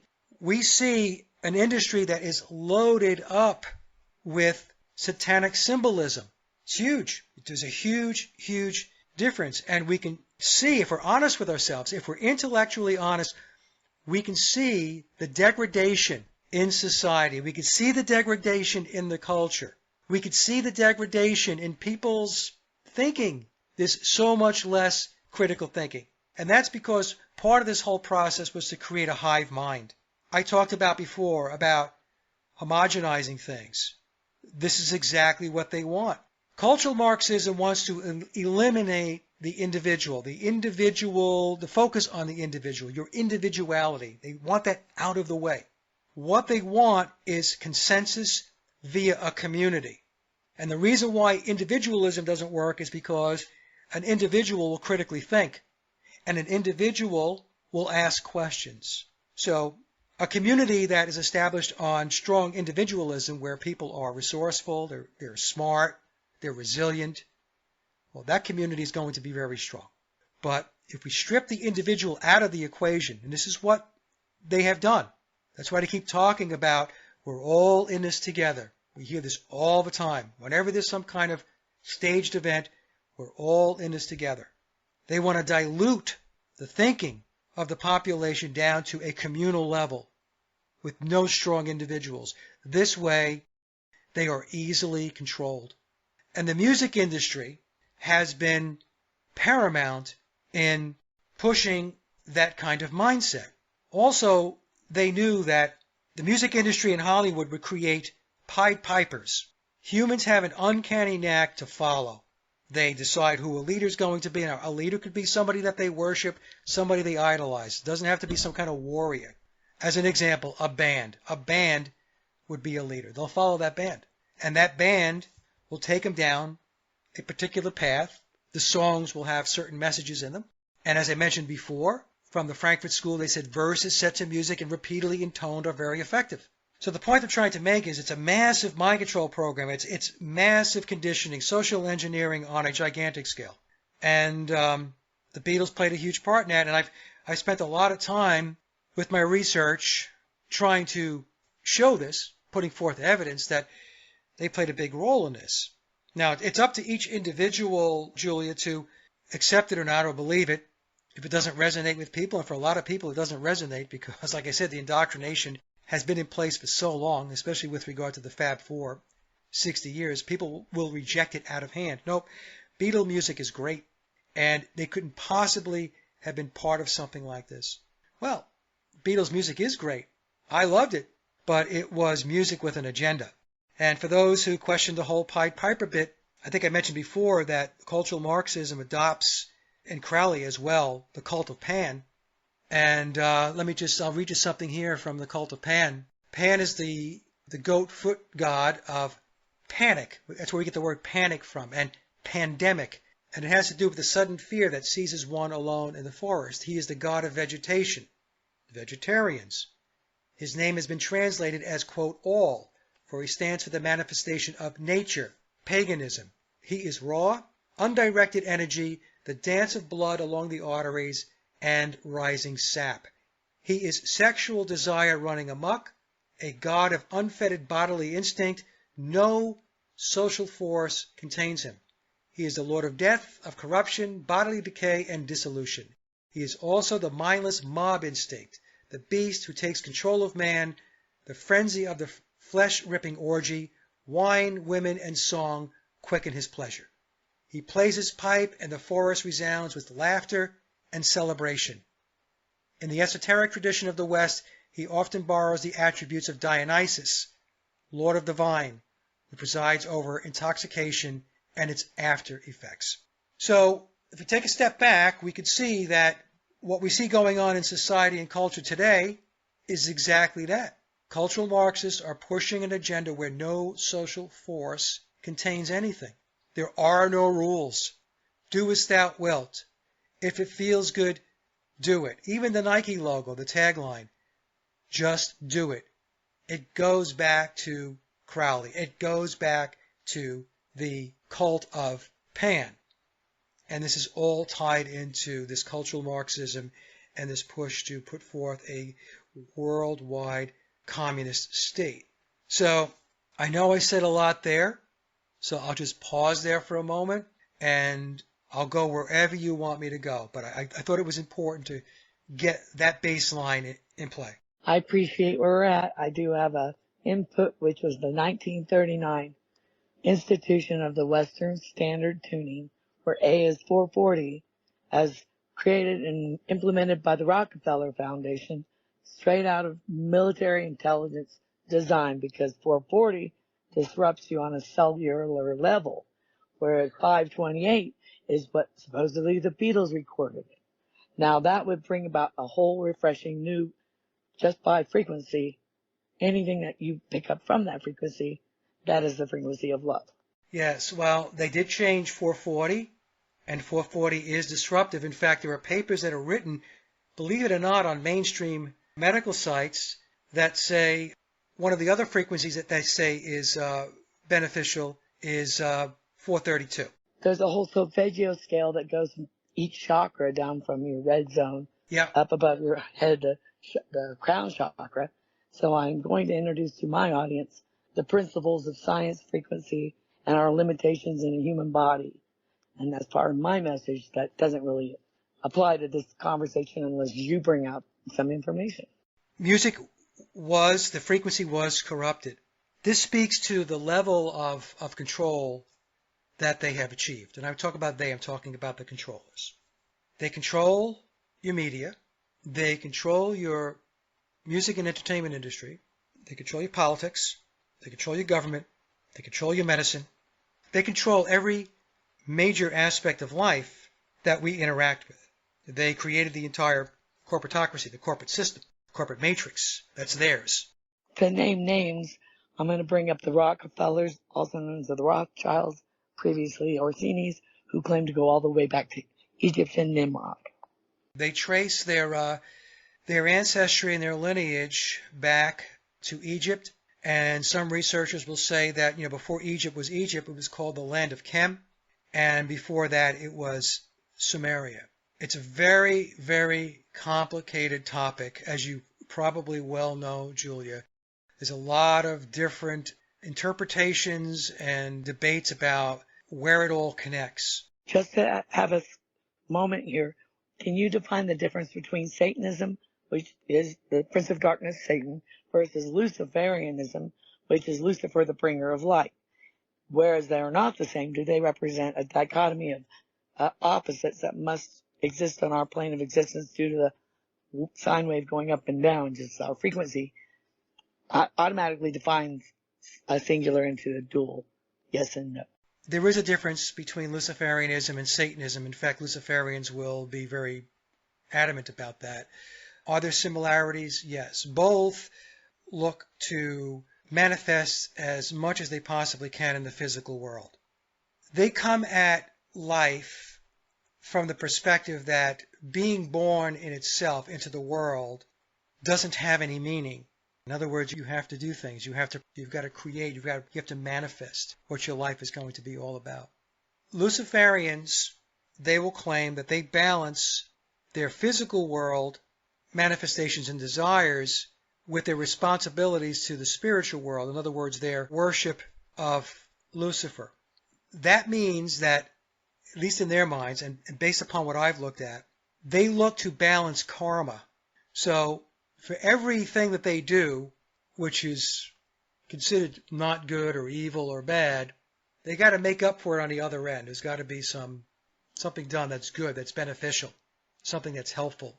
Whereas with Satanists, a Luciferian might argue that they don't balance that scale. In fact, they don't have a scale. They don't pay very much attention, if any at all, to whatever spiritual aspect that they may have. Everything is about physical world manifestations. It's about attaining as much as you possibly can. It's perfectly fine to take advantage of anybody that you need to take advantage of in order to pursue and achieve your goals. It's not their problem that somebody is not smart enough to realize when they're being duped or when they're being taken advantage of. They'll say it's not our problem. Not my problem, you're not smart. That's your problem. So if I'm able to get something out of you because you don't know any better, that's just the way it goes. Okay, well that brings me to the concept I'm currently looking into, is Paulism, or Christianity called Pauline Christianity. What do you think that means? To me, I don't know. What the Luciferians do, they like to poke at Christianity. I mentioned before, if you go to John Coleman's book on Freemasonry, I think it's titled Freemasonry A to Z, Coleman's very clear that they really dislike Christianity. So a lot of times what they'll do is they will usurp Christian terms, Christian prayers, and they will twist it and use it for their belief system. So when we talk about Pauline Christianity, we're talking about the Apostle Paul. I don't believe that it's a coincidence that in the memoirs of Billy Shears, they talk about this religion called Paulism. Paulism, as it is described in the book, in the memoirs of Billy Shears, is a Luciferian-based spiritual system, a religion. It's a worship of the Beatles, and in particular, a worship of Paul McCartney. And is it a coincidence that they mapped it to Paulism and the Apostle Paul from Christianity? Let's just put it this way. I think it's very, very possible. If we go to John Lennon's song, I Found Out, Julia, he has a lyric in there that says, I've seen religions from Jesus to Paul. I've never heard that song. And in an interview that he did years ago, he said by the year 2000, Paul will be Jesus. What the controllers did as part of their culture war is to create a new religious belief system. And as weird as this is going to sound, because it does sound weird, trust me, I know, because when I was looking into it at first, I thought this is very, very strange and very odd. They created a religion around the Beatles, and that's Paulism. And people would say, well, what are you talking about? How are the Beatles a religion? A religion doesn't necessarily have to have all of its books and all that stuff. A religion is a mindset, it's a belief system, and there are followers. How many followers do the Beatles have? Millions? Now, of course, there are degrees of followers. Some are fanatical, others are not. And some people don't like the Beatles at all, but let's just talk about those that are connected into the Beatles. That following is huge. So they started off basic with their first album, Please Please Me, because Tavistock was not going to hit everybody over the head in 1963 with Sgt. Pepper's Lonely Hearts Club Band. There's a process of acclimation, there's a process of getting people conditioned to incrementally accept the changes and the differences and the messages that are in the music. And the Beatles brought an entirely different mindset to the population at the time, especially to the millions and millions of fans that were following them. I mentioned earlier there was a change in attire, there was a change in how people presented themselves with their longer hair and their beards. Think about how many people formed bands because of the Beatles. And you might say, well, is that a bad thing? I formed a band because of the Beatles. But Tavistock creates the genres of music.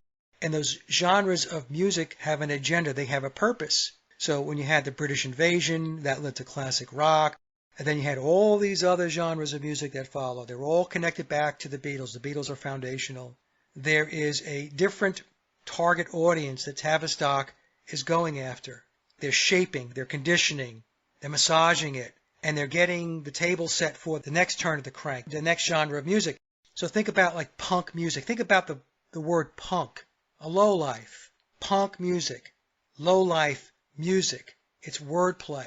Think about David Bowie. David Bowie was the beginning of the androgyny mindset. And then we had the glam bands like Poison and Motley Crue. The guys in the band were all dressed up in makeup and long hair. And think about the term grunge, the grunge bands. What does grunge mean? Grunge is what? Grunge is dirty. And then you had the whole hip-hop movement, which led to rap, techno music. There were some researchers that believed the whole techno electronic music is frequency-based, that it is actually conditioning people based upon the frequency of that music. I listened to an interview of Alan Watt going back years ago. Alan's dead now, but Alan used to be in the music business, and he was doing a lot of discussions on where the world is at and how it's being social engineered and and all that stuff. But he mentioned that, and I don't know how he knows this, but he said that George Martin was an expert in sound and acoustics and how the sound frequencies affect the listener. So what's implied in there is that understanding of how frequencies affect us, how it affects the psychology of human beings, the mind, was in play going back to the 1960s with the Beatles music and, in all likelihood, other music as well. This is something that they know about. This is technology that they know about. And it's progressed to the point now where we have this electronic music, the pounding beats, putting people into a semi-trance state. In fact, there were Taylor Swift concerts where people who attended the concert said that they have vague memories of attending the concert and the songs because they tranced out. We have to ask ourselves, well, how is that happening? Well, it's the frequency of the music. It's also the presentation with strobe lighting and stuff like that. So anyway, I'm going off on a tangent here, I'm sure. Oh no, because right now the rave music scene is the popular, in my case, local scene.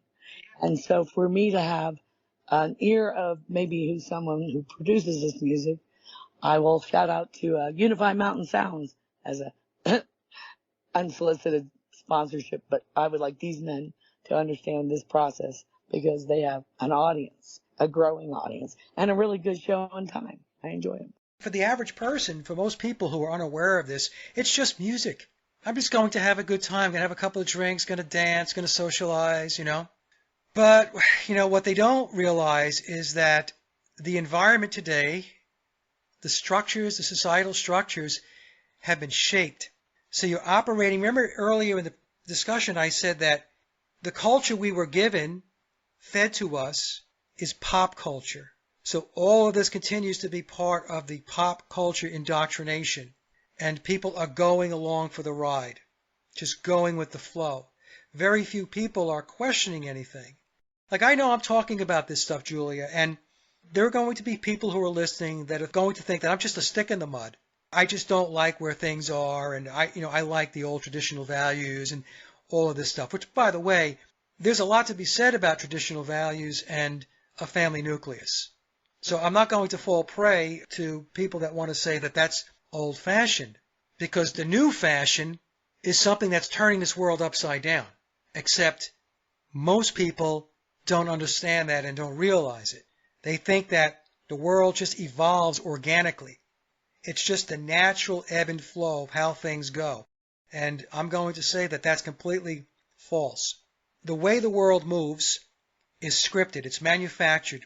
It's engineered by the controllers. They're behind all this. Think about fads, folks. Think about, we'll just go back to the 1960s and let's talk about bell bottoms. All of a sudden, bell bottoms appear. All of a sudden, in the 1970s, remember platform shoes? I don't know how old you are, Julia, but I'm 65 and I remember this. I remember Tina Turner playing the Acid Queen in those tight red shoes. First run at the theater. Just think about how things just appear in the stores. How does that happen? Is that organic? Last week we had this set of clothing, and then this week, boom, A completely new set of clothing on the clothing racks in the stores. Different types of shoes, different types of hairstyles. All of a sudden, I remember in the late 1970s, I was in high school, polyester suits and jackets were in. All of a sudden, polyester just shows up. That's a way to try to understand how it is that these things are engineered. So they're pushing this stuff out there. When I say they, talking about the control system, to grab you, to get you, to bring you into their agenda and the mindset that they want you to operate in. Who is the top of the controllers, to name names that we would recognize maybe in our society? And if you don't feel like mentioning names for safety reasons, you can just bypass the algorithm and kind of describe who I'm talking about. The people that we are familiar with, like the Rockefellers, called the liberal Eastern establishment, many of these operators, these guys, belong to a secret society called the Pilgrim Society. It's a society, it's a secret society that many people don't know about. And it is closely connected into the British elite system. So you have the American Eastern establishment elites, and you have the British elites, and you have this secret society called the Pilgrim Society. But there are many other secret societies. Like I said, there's a federation of them, and they come under the umbrella of Freemasonry. Right? So the typical names like the Rothschilds you mentioned before, these are real movers and shakers from an internationalist perspective. Is that like Washington, D.C., Fleet Street, and the Vatican? Yes, exactly. You have 3 sovereign city-states. You have the inner city of London, which is HQ because they control all of the money.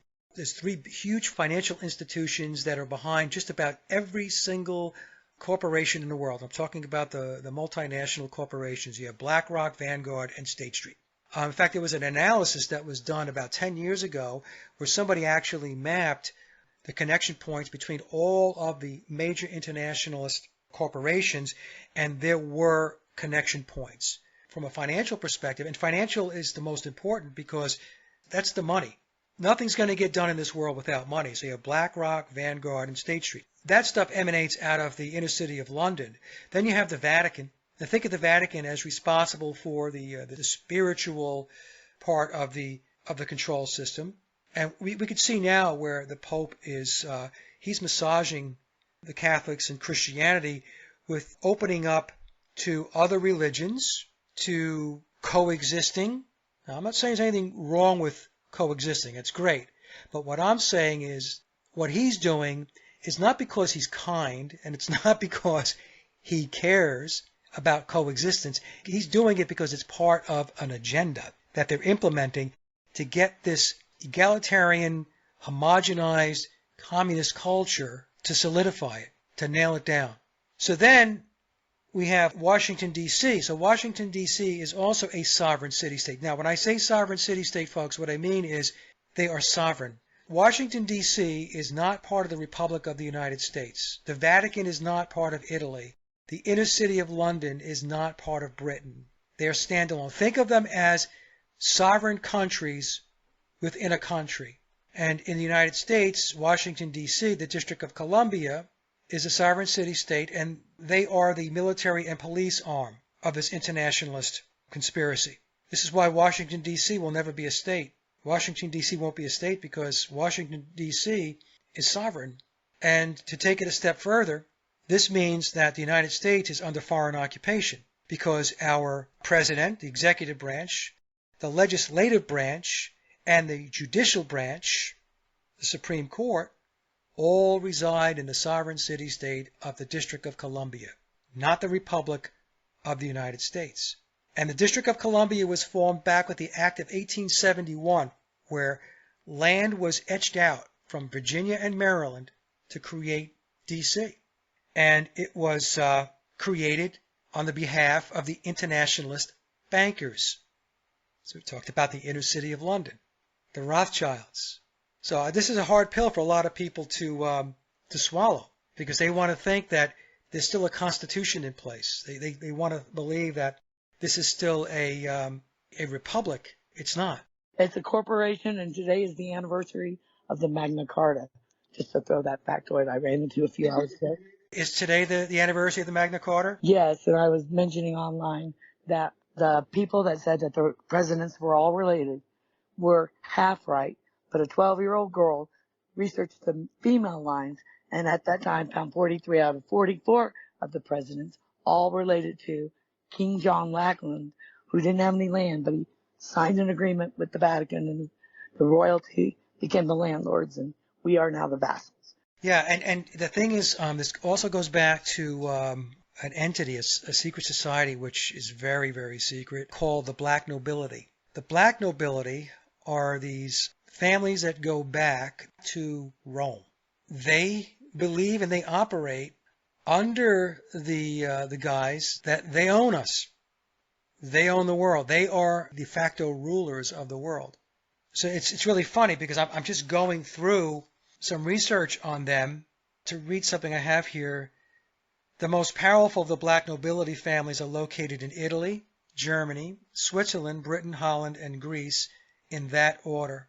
Their roots may be traced back to the Venetian oligarchs who are of Khazar extraction, the Khazarians. Some folks might relate to that, and married into these royal houses in the early part of the 12th century, and so on and so on.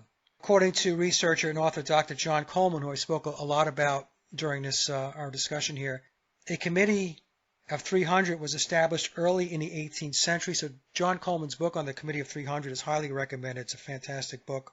But the Committee of 300 did not take on its present form until around 1897. So a lot of stuff took place in the late 1800s with regard to a lot of what's going on today. It was the segue, the lead into World War I, then it led into World War II, and so on. But here's something that's interesting, Julia, that I'll read to you. Documentary proof as to the existence of the Committee of 300 is not forthcoming, and it may be no more than a convenient phrase to describe certain key players.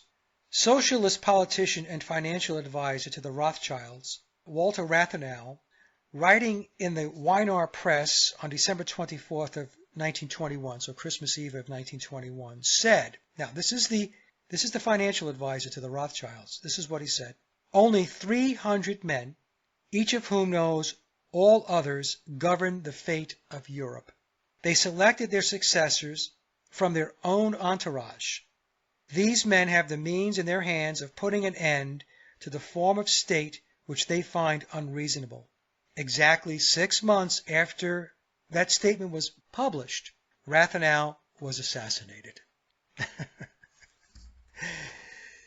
So there you go. So that would tell me that the Committee of 300 is real, and some of the Black Nobility actually sit on the Committee of 300. I have a question about the O-negative tie between a lot of our icons, such as John Lennon, Hitler, Manson, and so on. What is that, like, alien missing link? Because the Rh negative factor is what qualifies it as a positive or a negative, and missing means that there's something added to our DNA that creates a new bloodline. Do you have anything to say about that? No, I don't. I mean, I've heard this, and I really don't know. I haven't looked too deep into it, but I will say this. Bloodlines are very, very important to the ruling elites. And I just said, going back to the Black Nobility and all of these other secret societies. Very, very important.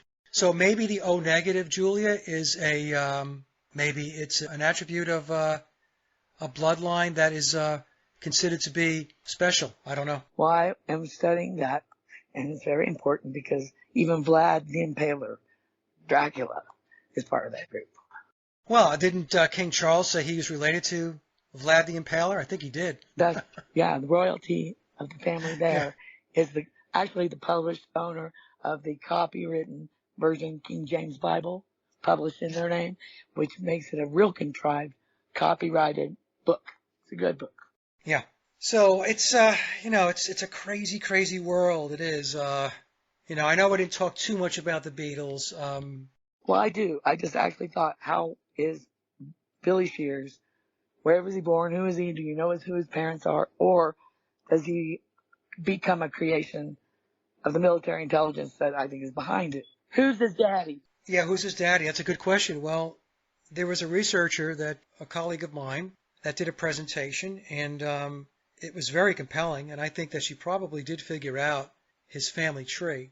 The way she did it is the clues are in memoirs. I mentioned memoirs is an encoded book. So if you are very intrepid and you start taking a look at how things are worded and how things are encoded, you can possibly break the code. And if you break the code, then obviously you get to the truth. So Stacy, she traces his family tree back to two bloodlines. And these are blue bloodlines. The Douglas Hamiltons and the Percys. So the Douglas Hamiltons would be on his father's side of the house, and the Percys would be on his mother's side of the house. Now, what's interesting is in the book, he mentions that he has Campbell relatives, and the Campbell bloodline comes up through his mother's side of the family, the Percys. So the Douglas Hamiltons and the Percys are two powerful bloodlines, and they're Scottish. If I had to guess, based upon Stacy's work, I think she probably is flying over the target.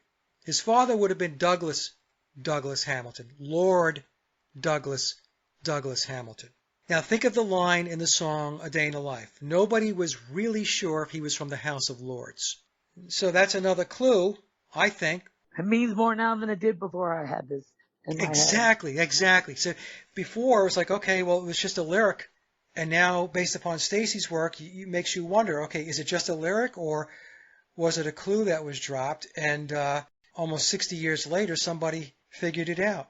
Whether his family is the Douglas Hamiltons and the Percys, whether that's his mother and father, I don't know. I can't say for sure. But her work is very compelling.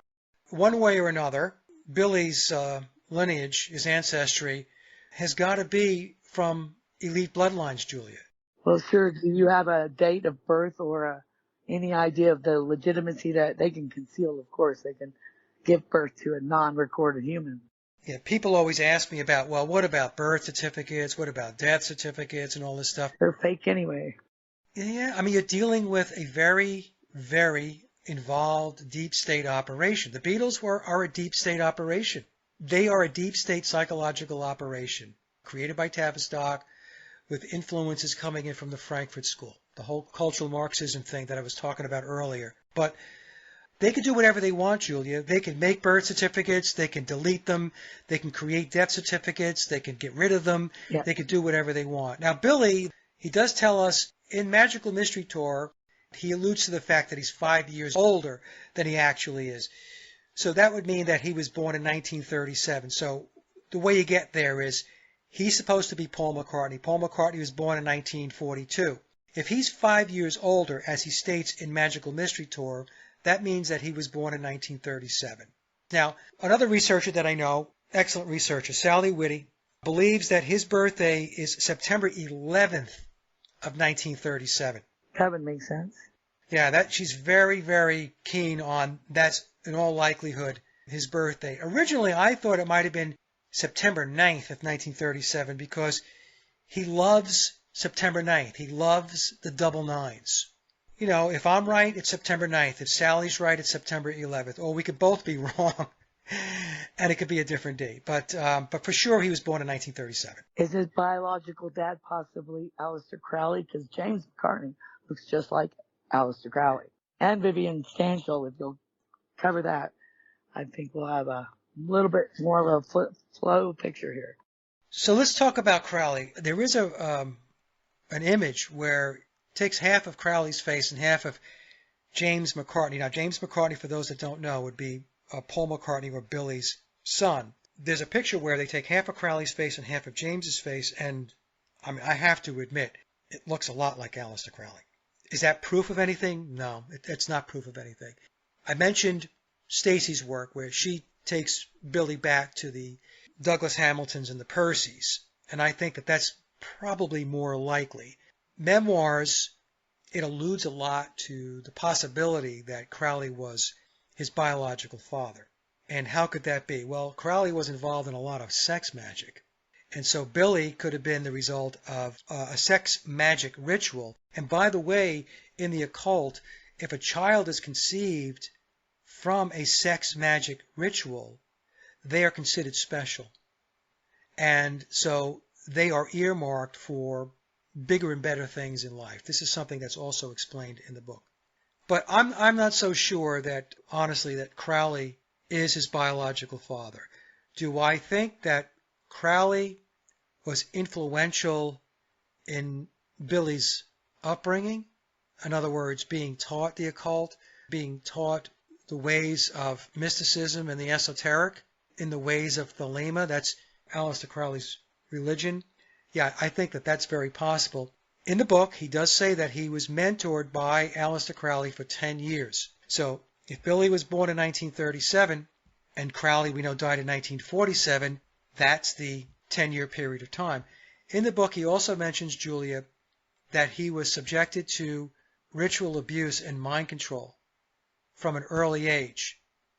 And he goes back to the age of 3. So then we have Sgt. Pepper, released in 1967, and it says it was 20 years ago today that Sgt. Pepper taught the band to play. For whatever reason, many people believe Sgt. Pepper is a reference to Aleister Crowley. There is one piece of, maybe, I don't want to, it's not evidence, but it's speculative. In Rosemary's Baby, tannis root was used as part of a ritual in Rosemary's Baby. It's been a long time since I've seen the movie, so I'm not going to be able to recall the scene exactly. I looked it up, and my understanding is that tannis root can also be referred to as the devil's pepper, something to that effect. So I found that to be a little interesting. Sgt. Pepper, the devil's pepper, something, an ingredient that's used in occult rituals and ceremonies. What was Crowley? He was an occultist who performed rituals and ceremonies. So, maybe there's a tie there. But again, that's just conjecture on my part. Well, the recent picture of one of the princesses of England has her dressed in the same dress as Rosemary's Baby's mom. The red dress with the white collar. Yes. Right. Well, they filmed it in the Dakota, and John Lennon lived in the Dakota. And if you look at the poster for Rosemary's Baby, we have Mia Farrow. She has her head down on the ground, horizontally. And if you take John Lennon's Imagine album, you have the same imagery, almost exactly the same as the poster for Rosemary's Child. Interesting. Yeah, it's very weird. It's very, very weird. Weird I can send you the picture if you like. Destiny. That's the third definition. Is it? Weird, yes, the weird sisters of the Greek tragedies. I love the word when people call me that. They think it's an insult, and I laugh and say, you have no idea. Yeah. So where else did you want to go? Vivian Stanshall, right? Yes. So, all right, so in the book, he tells us that he played the character of Vivian Stanshall in the Bonzo Dog Band with Neil Innes. Now, for those of you who don't know who Neil Innes is, this is interesting, right? But Neil Innes was the brainchild behind the Ruddles, which was the parody band parroting the Beatles. They did a movie, All You Need Is Cash. I believe it was released back in 1976. Neil and team put together a bunch of songs that were very, very Beatles sounding. And, what they did was they took bits and pieces of different Beatles songs and they put them into the Ruddles songs. And it's a brilliant piece of work and it's a lot of fun. To be honest with you, I love the Ruddles music. I have a couple of their albums. So there's 2 albums I've got. I think it's the one from the movie, and then there's another one. It's a greatest hits called Archaeology or something. So, but a really good listen. So Billy tells us that he was in the Bonzo Dog Band with Neil Innes, and he has blondish reddish hair and he has a lighter complexion. He's very Scottish looking. Let's just put it that way. He's very Scottish looking. When you look at the pictures of Billy when he's playing a Stanshall character, and I have these images, I've done presentations on this. If you take a look at the eyes, it appears that Stanshall has this lazy eye, his left eye, relative to his right eye.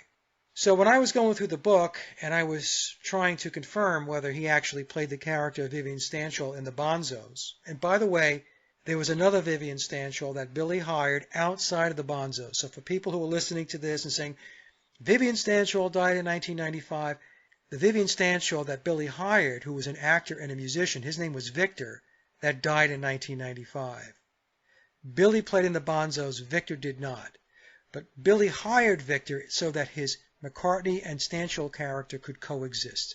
Otherwise, he would have the Batman and Bruce Wayne phenomenon, right? You never see them in the same room together. So anyway, to get back to my story here. We're talking Victor Hayden, right? Oh, I don't know if his name is Hayden. See, I went by Wikipedia and it says Victor Stanshall. So it'd be Victor, quote, Vivian Stanshall. Do I think his real last name, his surname is Stanshall? No. And it's very easy to change your names. It's a legal process, and you can get your name changed. I think it's possible that Victor changed whatever his original last name was to Stanshall, because the book tells us he was totally into the part. In fact, he loved being Vivian Stanshall so much that that's who he became. Sometimes people will write me and say, I think actually you wrote me and you said that a friend of yours said, oh, well, I ran into him in a pub or a bar. A number of people have wrote me and said, oh, I ran into Vivian Stanshall in a pub or a bar. Well, the Vivian Stanshall that they ran into in the pub was Victor. It wasn't Billy. It was Victor. So in any case, so when you look at the Stanshall, Billy's version of Stanshall out of the Bonzos, he's got this thing going with his eye, his left eye. It looks like it's, a little lazy and it's a little bit wandering. So when I wanted to test the waters to see if this claim was true, I found images of Billy as Paul McCartney with the exact same eye issue. So you have to ask yourself, okay, so what are the odds that these guys, if they were two different people, would have the same eye configuration going on, where the left eye appears a bit wandering or lazy?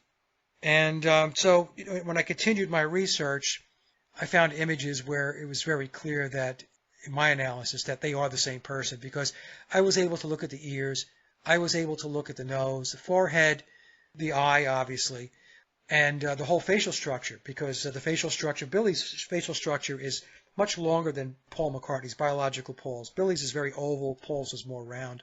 Now, the reason why that left eye seems like it's wandering or it's drifting is because Billy is blind in his right eye. And this was a discovery made by my colleague, my fellow researcher and friend, Sally Whitty. Sally is blind in one eye. She's blind in her left eye. Billy's blind in his right eye. So she was watching video and looking at images, and then it dawned on her. She says, wait, something's going on with his eye because it looks a lot like what my eye does. So the reason why Billy's left eye looks like it's wandering or drifting sometimes is because the right eye is not syncing with the left eye.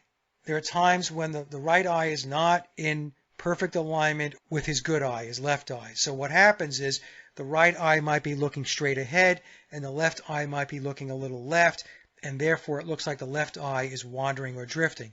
But what's really happening is it's the right eye that is not tracking with his good eye. His blind eye is not tracking with his good eye.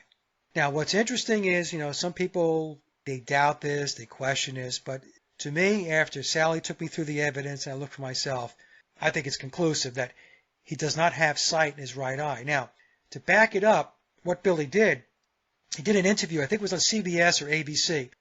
They were talking to him about this exhibit where they allegedly found these photos that biological Paul McCartney took back in 1964.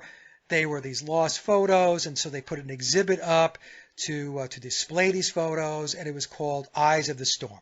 So Billy's being interviewed on one of the American television shows. They're looking at this one particular picture. And so the interviewer says, well, it really takes an eye to take that type of picture. So Billy looks, he leans forward, and he goes, yes, my left eye. His left eye is the eye that he has sight in. We think that Billy was giving us a nod to the discovery, saying, you guys got it, you figured it out. Yeah, I am blind in my right eye. And that was his way of validating it. And what Masons do, they have this technique, it's referred to as masterfully speaking. So masterfully speaking is being able to tell the truth, but they do it in an encoded way.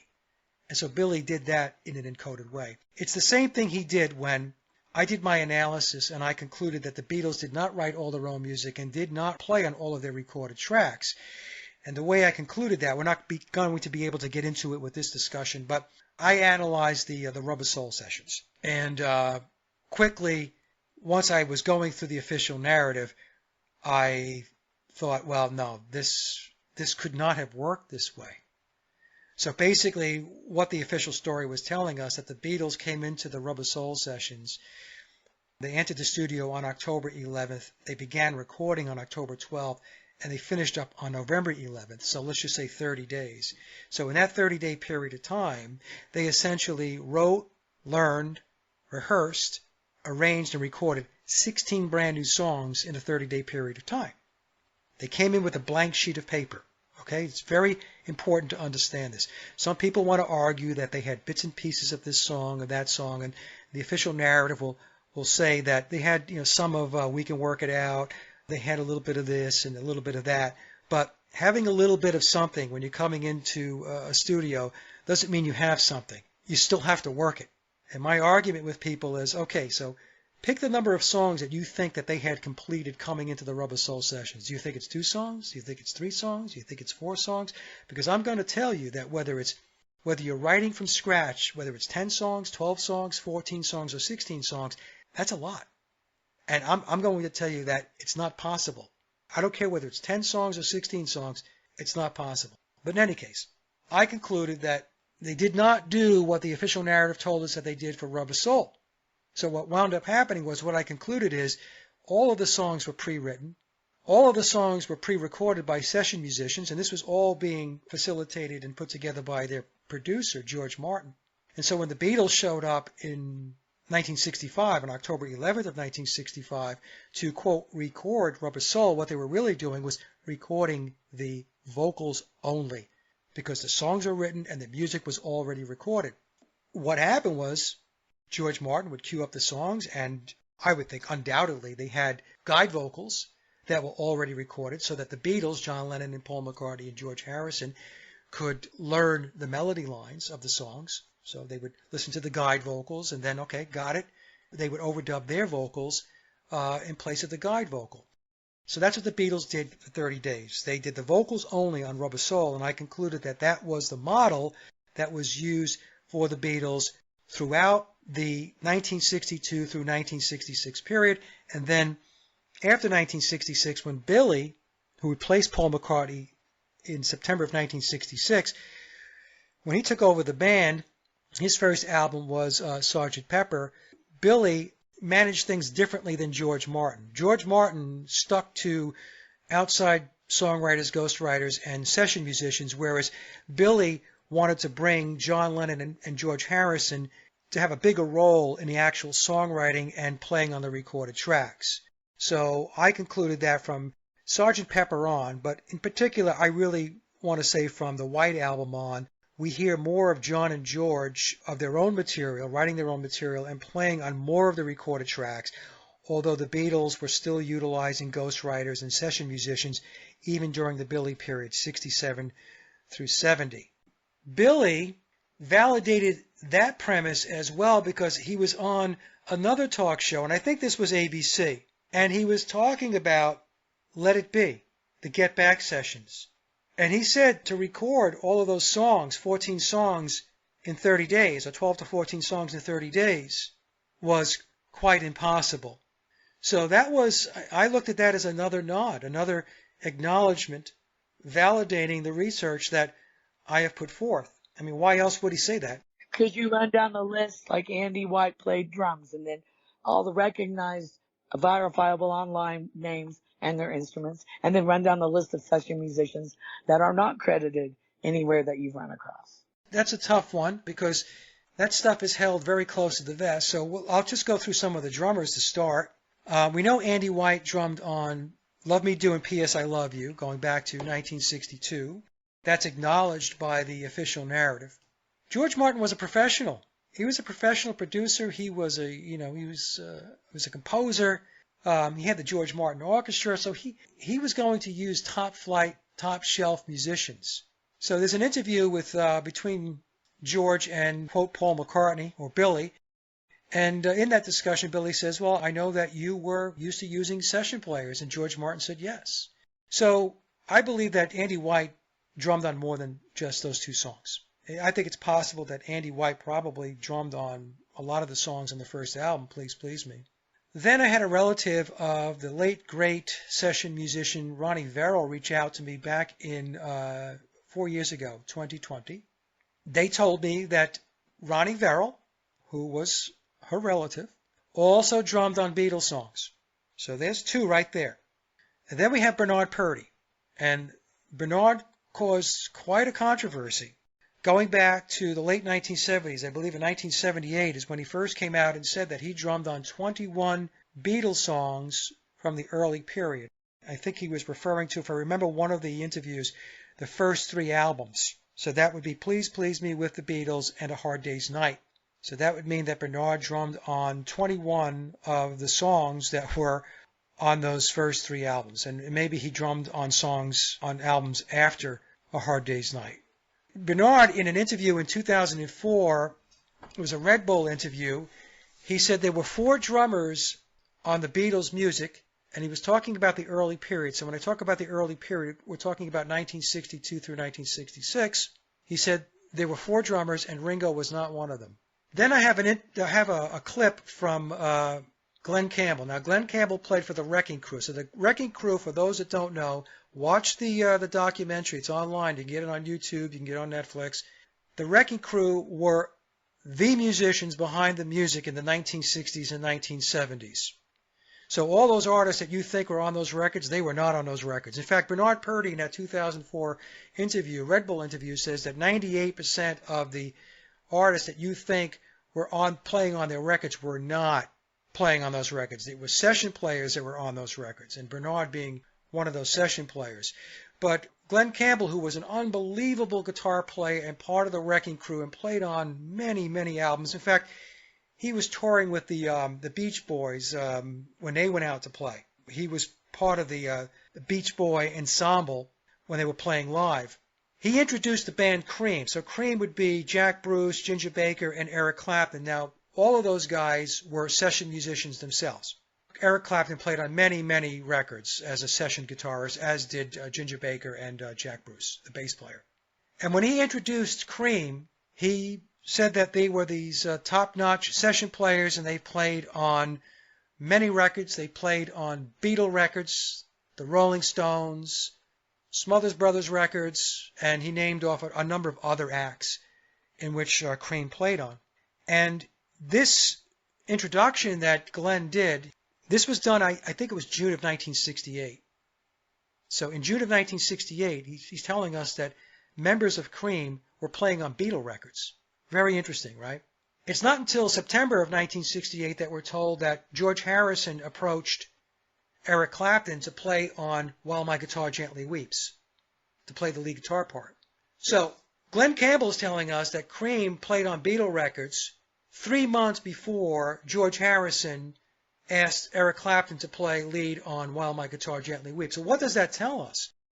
That tells us that Cream, not just Eric Clapton, were playing on Beatle records. I mean, that's what it says to me. Then there was a post by Jimmy Page. I just saw it recently. I think it was on Instagram, I think. I have a copy of it. And Jimmy said that he played on many records as a session musician. Now, that's what Jimmy Page was. He was a session player. He started his session work at age 17. And in that post, he said that he played on many records, including the Beatles' Hard Day's Night album. Now, people wanted to argue with me and say, no, he meant he played on the instrumentals from the soundtrack of the album. And I said, well, that's not what he said. He didn't say he played on the soundtrack of the Hard Day's Night film or the soundtrack pieces to the Hard Day's Night album that was released in the United States on the United Artists label. In the United States, we got some Beatles songs mixed in with the soundtrack music. And people were trying to tell me that that's what he was talking about. I said, no, I don't think so. Beatles' official releases were not the U.S. releases. It was not Capitol. It was not VJ. It was not United Artists. It was the EMI Parlophone releases. And on the Hard Day's Night album, released in the UK, their third UK release, it was all original Beatle music. If you logic through this thing, it sure read to me like Jimmy Page was saying that he played on Beatle records. And he specifically mentioned A Hard Day's Night. Now, other potential musicians, Vic Flick, great guitar player, session musician, played with the George Martin Orchestra. He actually played on the song Ringo's Theme, the soundtrack from the album, from the film, I should say. That was Vic Flick. He also did the James Bond sounding intro of Help. That was Vic Flick. But I think Vic Flick was playing on a lot of Beatle records. And the fact that he was with the George Martin Orchestra says to me that, in all likelihood, that's definitely the case. Another person would be Big Jim Sullivan. Big Jim Sullivan was another in-demand guitar player. He was also a very, very good sitar player. In fact, Big Jim released 2 sitar albums back in the late 1960s.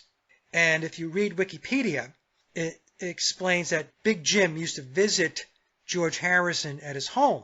And I guess we're to conclude that Big Jim was giving him sitar lessons. Well, I believe it's not George Harrison playing sitar on Norwegian Wood from the Rubber Soul album. It's Big Jim Sullivan. Again, we have to bring this back to the music business is a business. And they have their set of resources, skilled session players that are going to be called in to create this music. A producer like George Martin is not going to jerk around in the studio with subpar musicianship. He's just not going to do that. He's got a job to do. So I believe that's what he did. He brought in the session players that he knew, the session players that he had worked with, and that's who we're hearing on those early Beatle albums, especially, like I said, between 62 and 66 until things changed up a little bit, starting with Pepper, especially the White Album going forward through 1970 and into their solo careers. So I hope that answered your question. Well, there was a comedian that I traced down. I don't remember his name now, but he was the one giving the quote that Ringo wasn't even the best drummer in the Beatles. August 5th of 1966, there's an interview where Paul McCartney reveals that they're not so good and that they don't write between songs. Do you want to run that through? And then you can also touch on either subject. Yeah, no, I'm glad you brought that up. So the official narrative tells us, wants the flock to believe that the Beatles were writing music all the time. They were writing music, when they were on vacation. They were writing music on film sets. They were writing music in hotel rooms. They were writing music in the studio while they were gigging. Every waking moment of their life, they were writing music. And that's how come they were so prolific, because nothing mattered more in their life than sitting down and writing music. And so in an August 5th, 1966 interview, this is the same day that their 7th studio album, UK studio album, Revolver, was released, John Lennon and Paul McCartney did an interview with the BBC at Paul McCartney's home. And during that interview, Paul McCartney dropped a number of bombshells. One of them was that they did not write in between albums, he said, normally. Maybe one or two. And because he used the word maybe one or two, maybe could also mean 0. And Paul said, we wrote in great big batches whenever we had to go to the studio to record an album or a film. What he really meant was to do an album, because the songs from the film were really the songs from the album. So just to kind of streamline that a little bit. And during that interview, the BBC interviewer says, well, I always thought it was quite impossible to sit down and bang out 12 songs in short order. How does that work? And John Lennon said, well, it is sometimes quite impossible. So what we're getting from that interview is, well, first of all, Paul McCartney takes the official narrative of them writing music all the time and completely blows it out of the water. He's telling us, well, that's not true. We wrote in great big batches. But his explanation of writing in great big batches creates another problem, and that is, well, how do you do that? How do you sit down and have a situation where you have creativity on demand, where the creative flow and the creative juices are you just turn it on like a switch? How do you do that? Well, for anybody who's a songwriter, anybody who's a musician knows that that's not how it works. You don't sit down and write songs in great big batches. Now, can some songs come quickly? Yes. But other songs can take a long time to come together. He created a problem for the official narrative, but he also created a problem where he didn't explain how the whole writing in batches piece worked. In fact, what they said was that it was very difficult. He said that for the last album, and I think he was referring to Revolver because the interview was on August 5th of 1966. He said with the last album, it took us weeks just to get one song done. Weeks. And you're sitting there and you're scratching your head, at least I was. I'm thinking to myself, okay, Paul, so it took you weeks to get one song written, and we're thinking in terms of Revolver, but you guys banged out 16 songs in 30 days for Rubber Soul? Well, that doesn't make any sense, because 30 days is weeks. In that same interview, he says that they were not very good musicians and they were limited. As a band, they were limited. And in that interview, he also says that they didn't have to show themselves up for the recording of Yesterday. Now, my British listeners said, well, not showing yourself up means not embarrassing yourself. So let's just take it from that angle. So Paul was saying, well, we didn't have to embarrass ourselves for the recording session for Yesterday. What does that mean? I'll tell you what I think it means to me. It means that he didn't play on Yesterday when the official narrative is telling us that he played acoustic guitar. He laid down the acoustic guitar track for the song Yesterday. But in that interview, he's saying, I didn't. And he said, and we didn't have to show ourselves up again. That was his quote. We didn't have to show ourselves up again. So it was a very revealing interview. A lot of people that are Beatle fans and want to argue with me and want to debate me on my research, they don't like that clip. They don't like that clip at all. At all. Because this is not Mike saying this. They're hearing it from the horse's mouth, and that's, they don't want to hear it. What are you going to believe, me or your lying eyes? Exactly. Well, I was going to place myself in this story for a minute. 18 days later, I was born August 28th, 66. And a day later, they quit playing their music. So I was immediately out of a job. And then approximately 2 weeks later after that, the Faustian deed of Paul is dead started as a rumor which has two different pictures of two different people side by side. They are obviously two different people because new Paul is 4 inches taller with blue eyes or brown eyes or green eyes different than Paul's. But the Who said it perfect when they said the parting on the left is now parting on the right, which is his hair. That's right. The new boss is the same as the old boss. They're talking about the agenda. So when the Who sang about the new boss being the same as the old boss, they're talking about the agenda. The parting on the left, the parting on the right, different guy, but guess what? The agenda stays the same. So, and the Who they knew they were totally on board with the replacement of biological Paul back in 1966. The prevailing conspiracy theory says he was killed in a car crash, but that's just the prevailing conspiracy theory. It's also possible, and I've covered this in my research, that he was a ritual sacrifice based upon a Faustian bargain that Memoirs tells us was performed back in October of 1963. So after their release of their first UK album, Please Please Me, but before their second release with the Beatles, there was a Faustian bargain that was sandwiched in between those two releases. Now, whether that Faustian bargain, whether that's true or not, or it happened, I don't know. I can tell you that I do believe that these Faustian bargains are real. It's called Going to the Crossroads. There's a book titled Lenin Prophecy, written by the author Joseph Niezgoda, and he believes, I should say that he hypothesizes that John Lennon actually entered into a Faustian bargain in December of 1960 in order to launch the Beatles, to put them on the trajectory that they ended up on. Because the Beatles went to Hamburg in August of 1960, no songwriting skills, not very good musicians, in fact, mediocre at best, and I'm probably being kind with that description. And then 3.5 years later, they land in the United States in February of 1964 to conquer America. That was the tagline, the Beatles conquer America. So you have to ask yourself, how does this ragtag bar band with no songwriting abilities and very mediocre musicianship in 3.5 years, they're sitting on the shores of the United States with all of this major media hype behind them, doing major worldwide concerts? Well, I don't know. Seems like maybe something happened.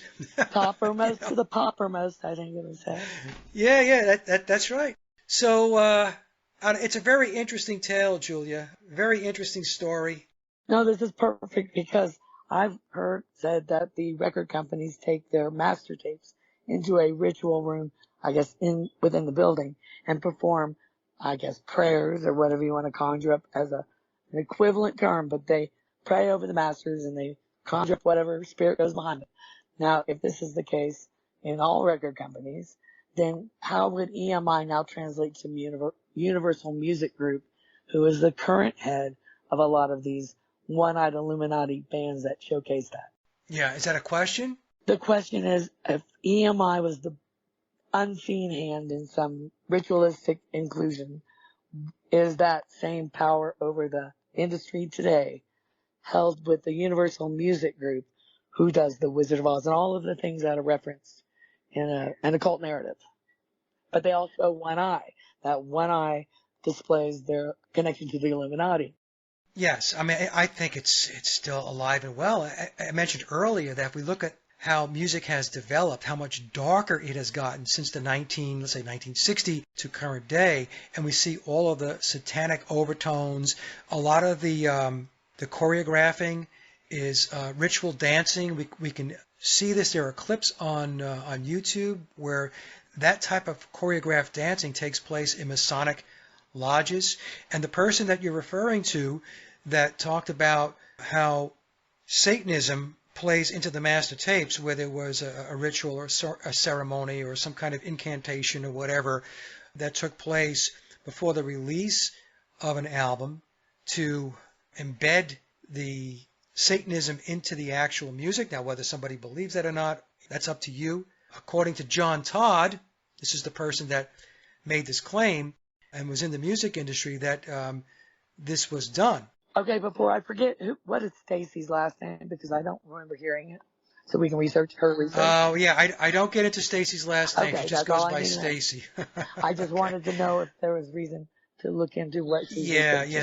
Some researchers want to fly under the radar because, to be honest with you, this whole topic can be very toxic, especially within the Paul is Dead community itself. I mean, outside the community, by Beatle fans, they don't want to hear this message, what you and I are talking about. And a lot of people within the Paul is Dead community, researchers included, there's a lot of hostility that comes my way because they only want to talk about the replacement of Paul McCartney. That's it. They want to talk about from 1966 going forward. They don't want to talk about pre-1966 and what possibly went on and how the Beatles were manufactured and engineered and how it goes back to Tavistock and the Frankfurt School. How there were ghostwriters and session players and all of this stuff. They don't want to hear that stuff because that's heretical. Cognitive dissonance. A lot of people, they want to hold on to the Cinderella story. They want to hold on to the story that was given to us. And I understand, okay? I was there at one time. It's a great story. 4 lads, 4 Scousers coming out of Liverpool, middle-class guys, connecting to Brian Epstein, record store owner. He eventually gets them a record contract with EMI Parlophone, and then that leads to unprecedented fame and fortune. Who doesn't love that story? It's a great story. It's not true. That's what I deducted, but it's a great story. It's a Cinderella story. Going back to, like, some researchers really don't want to, who work with me, don't want to put themselves out there because they don't want to deal with all the negativity. They don't want to deal with the hostility. I always bring attention to things that other people react violently and then usually block me. So anybody that's like that probably has not gotten to this point in the show anyway. And as my first show said, my guest said, well, what if I get nervous and I don't know what to say? I said, don't worry. Nobody's listening anyway. His answer was, then why are we doing this? I said, I don't know. But anyway, we move forward into now. Well, you're always going to, whenever you're digging into something that cuts across the grain, it cuts across official narratives, it cuts across the indoctrination that people are getting out of their television sets and all of the media and so on, their government and politics. Whenever you cut across the grain, you're going to get backlash because people are indoctrinated. People are conditioned. They're brainwashed to believe certain narratives. And a lot of people are so married to their belief system, there's no budging. And so when you say to them, hey, you know what? I don't think you have everything in your box that you think you do. Nah. They become triggered. They become very emotional. And they become very angry. They start lashing out. I see this all the time. All the time. Well, they say opinion requires no research, no evidence. So it's the lowest form of knowledge you can have. And then by that same token, a belief system is just that. It's a belief system. It doesn't make it real. Right. Because you believe it doesn't mean it's true. And I tell people that all the time. They'll write me in comments and say, well, I believe. And I said, don't believe. No. It's 2 different things. Yes, because people tend to research nothing and base their opinion and belief system on a narrative they haven't even really considered. Oh, I can't tell you how many times, Julia, that I mean, it's so easy to tell when people show up on my channel and they are triggered by the title of the video. So as an example, did the Beatles write all their own music? They didn't even watch the presentation. Their reaction is, of course they did. Why would you even remotely want to question whether the Fab Four wrote all their own music or not? Of course they did. This is not something that we need to look at. So then they write a comment based upon being triggered. And so I say to them, look, watch the presentation. I know you didn't watch it. I know you didn't. Or I can also tell when they've gotten to a certain point in the presentation because their comments are focused on that particular segment. As an example, you brought up the August 5th, 1966 BBC interview where Paul says that they wrote in great big batches and they weren't very good musicians. So I'll get comments that in a 2.5-hour video where that's 15 minutes of the interview or 20 minutes of it, they will major on that, they will dig into that, they will exert all this energy to try to twist what Paul said, to make it something other than what he said, to infuse their own narrative in order to placate their belief system, in order to appease what it is they want to believe. And I'll say to them, well, you didn't get past the first 20 minutes, did you? You know, so that's when they short circuit. And I'm not poking at anybody, okay, folks? That's not my deal. I don't want to poke at anybody. But what I do request, if you're going to come to the channel, watch the presentation. Because if you're not going to watch it and comment, then fair is fair, right? So if you don't have time, I don't have time. So what that means is if you're not going to spend any time taking a look at what it is I put together, but you want to have the ability to comment, well, you know what? Then I have the ability to say no. I want the comments to be constructive. I want value-add comments based upon an evaluation and an assessment of what was presented. Not because you got triggered and you short-circuited, you had an emotional moment. That's not value-add. That's not having an intellectual discussion. It's an argument. It's an argument. It's a We debate. have a clinic it's being for that. emotional. Ask Monty Python. The same applies to when an 8-year-old is videotaped asking Buzz Aldrin why we've never been back to the moon, and he says because we've never been there. Right. And then people try to, justify. He even tries to explain it, but the reality is that's what he said. And the same with Olivia Harrison calling Paul McCartney Billy is a video, and a whole compilation of examples just like that. On that clip where Olivia Harrison says, hello, Billy, it was at the premiere for the concert for George, and she says, hello, Billy. And I've got people writing me saying, no, she said, hello, babe. I'm like, what? You think she said babe? That's funny. Gaslighting. I'm not kidding you. Go to that video and page down, and I'm like, you got babe out of that? No. You have to go get a hearing test. Or a thinking test. She said Billy. So anyway, so I don't know. We're running low on time here, Julia. I see that you've run 15 minutes past the 2:30, and that's an okay. hour and something above the 4, so I know you have somewhere to be. And it sounds like we've exhausted at least this portion of the conversation. Now, is there any possibility I can coerce you, pay you, or whatever to send that audio track to me as soon as possible? Yeah, I'll send it to you as soon as we're done. So I am at your mercy for thanking you. I have nothing but the most utmost respect for your research. Oh, thank you. I'm going to send you this audio now before I head out. Okay, great. I hope you have a great day with your daughter. Tell her I said hello. I will. Thank you. Thank you.